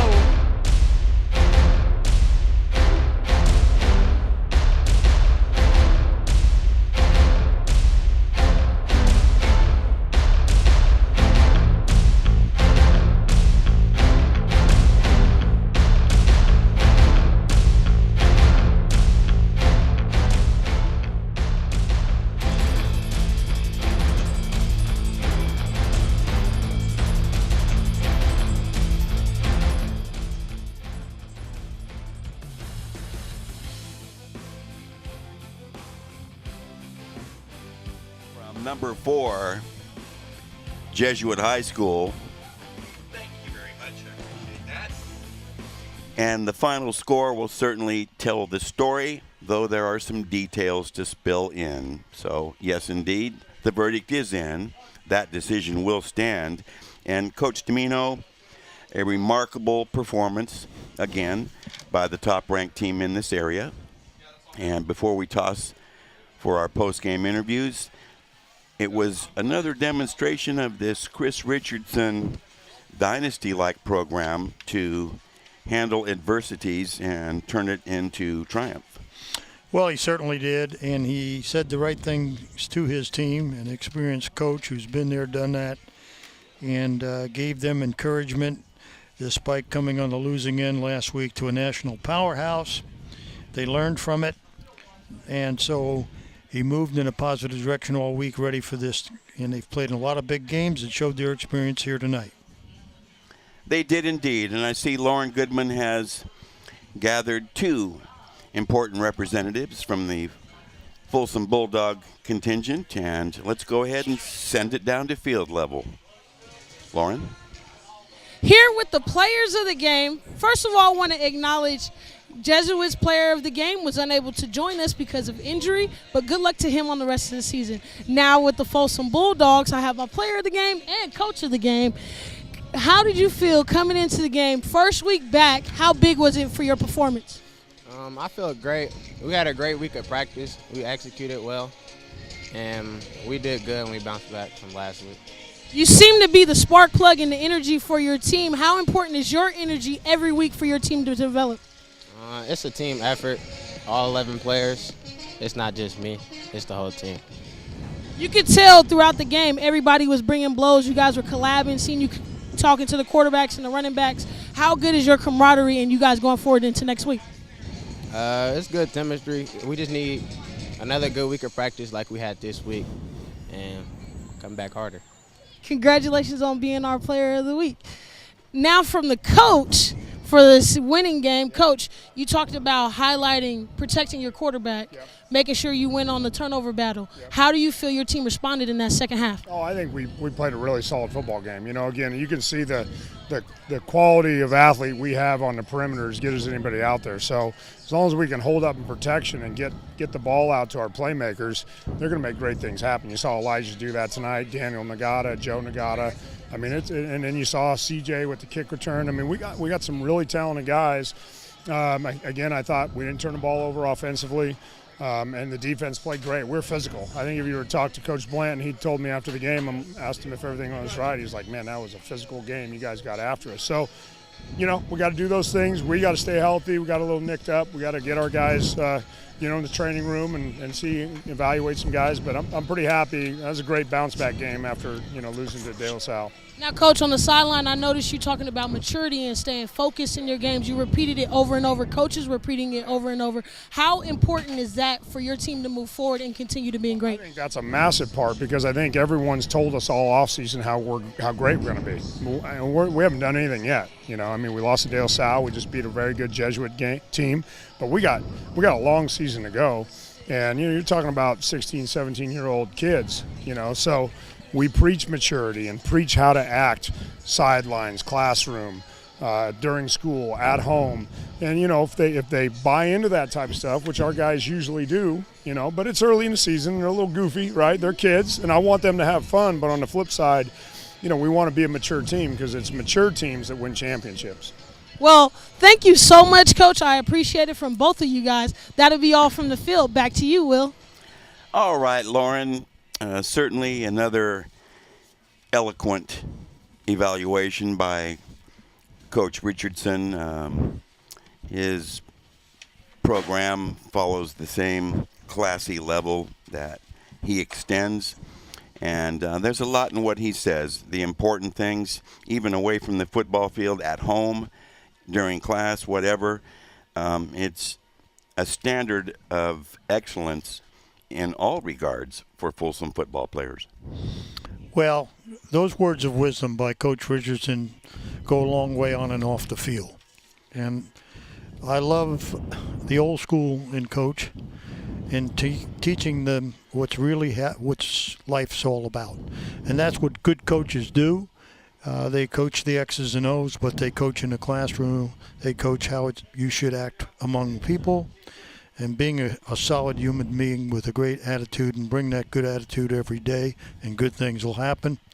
A great job by Coach Richardson and his staff in getting them ready for this football game. Well, there's all truth in that, Jim Domino. And you see by 51 points, a lot was going on. So we can take a look now at our final stats compiled by our executive statistician, Gary Martin, and those are some heavy numbers. Well, just take a look at the rushing yards, 139 to 206, and probably 90% of those rushing yards were in the first quarter. Passing yards, 193 to 125. We had a couple of that's kind of surprising. Total offense, it couldn't be any closer than that. That's amazing. And first downs even, and penalties more against the Bulldogs. Turnovers, only one turnover for Jesuit, that pick play, interception. Time of possession in the favor of Jesuit. Now, once again, you can win all these stats, as you mentioned, Will, and lose the war with the scoreboard is what counts. And there were numerous big plays made by Folsom tonight. They have Big Blue has a lot of big-time players. Well, they corrected everything that may have run amok in Concord last week. And the suppositions offered by Coach Richardson, if we do, this happens, and if we don't, that will happen. Well, they put it together. After trailing 7-0 early in the ball game, they tied it up and eventually put together 34 unanswered to lead 34-7 at the half, and essentially decided the outcome of that game early on. And, of course, it escalated in the second half to a tune of 51-14. What was remarkable about the Folsom scoring drives, and it led to the confusing time of possession, which would lead someone to believe that holding onto the football a long time would prevent Folsom from doing anything with it. Scoring drives tonight, duration of 50 seconds, 13 seconds, 4 seconds, a minute 12, another 12. That's 5 scoring drives that collectively are just over a minute. So this is an explosive ball club. They know what to do with the other team's mistakes. They cash them in, and decisively. And that explosion, I'm sure, was psychologically demoralizing to Jesuit, and one of those factors that, and we spoke of the ability to stay tough-minded in adversity. And that is not an easy attribute to acquire. Well, once again, they have the skill players and the speed to attack you in so many ways. Clayton, Nagata, Bennett, both Nagatas, Hutton, Badger. You know, most teams have one or two of those, maybe three. But you're looking on offense where 5 guys, 5 to 6 of those people are capable of making big plays on you, okay? And then, of course, pressure, I think their front 4 are definitely, from what I see here tonight, Hardiman and Richard and Friedland and Chris Derson, Deshaun Lynch, I think they're very underrated. Hopefully Swanger is not seriously hurt. Hopefully he will be able to come back. George, Swaniger, and Jenkins, a good linebacker core. And then in the secondary, of course, a lot of experience and skill. Hutton, Clayton, Nelson, and the guy that came into his fort tonight, Davis Smith, was very impressive tonight in that secondary. And registered a key interception.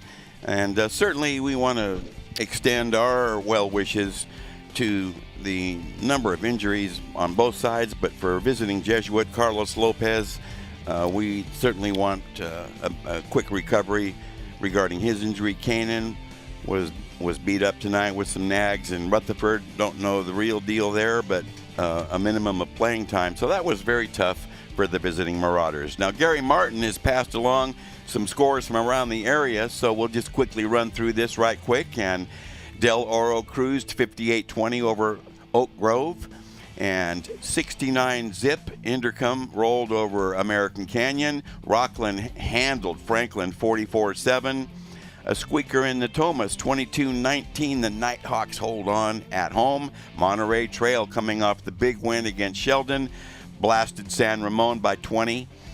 And we see here that Antelope, ahead big early, got snaked by Lincoln 35-27 on a comeback there. Vista del Lago falling to Ponderosa. And in the third quarter, still going on the road, the Sakai Dragons, who we'll see next week, trailing 12-7 to Chico. And Christian Brothers and Pleasant Grove, a humdinger there, 26-25 CBS. Oak Ridge spanked Vacaville. They blanked them. They tossed a shutout, 42-zip. And that is a look at our scores from around the area. Thank you, Gary Martin. Here today, as you see, Badger having one of his many highlight plays and one of many standouts for host Folsom as they even their record at 1-1, while Jesuit in their opener slips to 0-1 after tonight's outcome. Next week, a reminder, we're traveling to the big house. That would be Hughes Stadium in a non-leaguer where Sakai will play host to Terry Stark's Inderkum Tigers, who put up 69 tonight. That will be exciting. Well, that is it from Prairie City Stadium here, where tonight the hosts showed why they're number one. And with that in mind, Access Sacramento and the Hometown Sports Game of the Week broadcast crew wish to extend their appreciation to the Folsom High School administration, particularly Principal Howard Cadenhead, for their cooperation and assistance with our broadcast arrangements.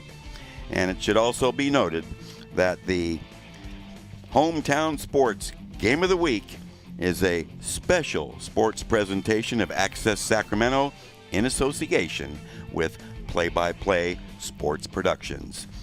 For the Imperator, Jim Domino, for Lauren Goodman, and for the entire Hometown Sports Game of the Week broadcast crew, I'm Will James. We thank you for tuning in, and as always, look forward to the next occasion when we can cross your path. So long, everyone.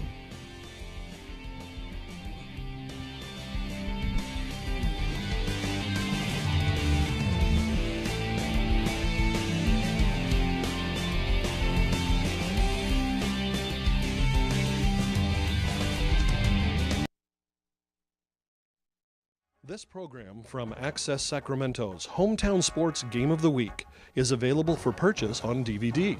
For more information, call Access Sacramento 916-456-8600, extension 0.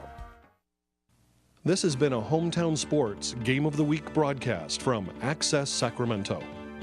Major underwriting support this season for Hometown Sports Game of the Week on Access Sacramento is provided by the Sacramento Metropolitan Cable Television Commission. Access Sacramento also thanks Sharif Jewelers, fine jewelers since 1932. Sharif Jewelers, a longtime sponsor of community television. And Folsom Lake Honda, a proud sponsor of Access Sacramento's Hometown TV and Game of the Week, and a partner in our community, Folsom Lake Honda.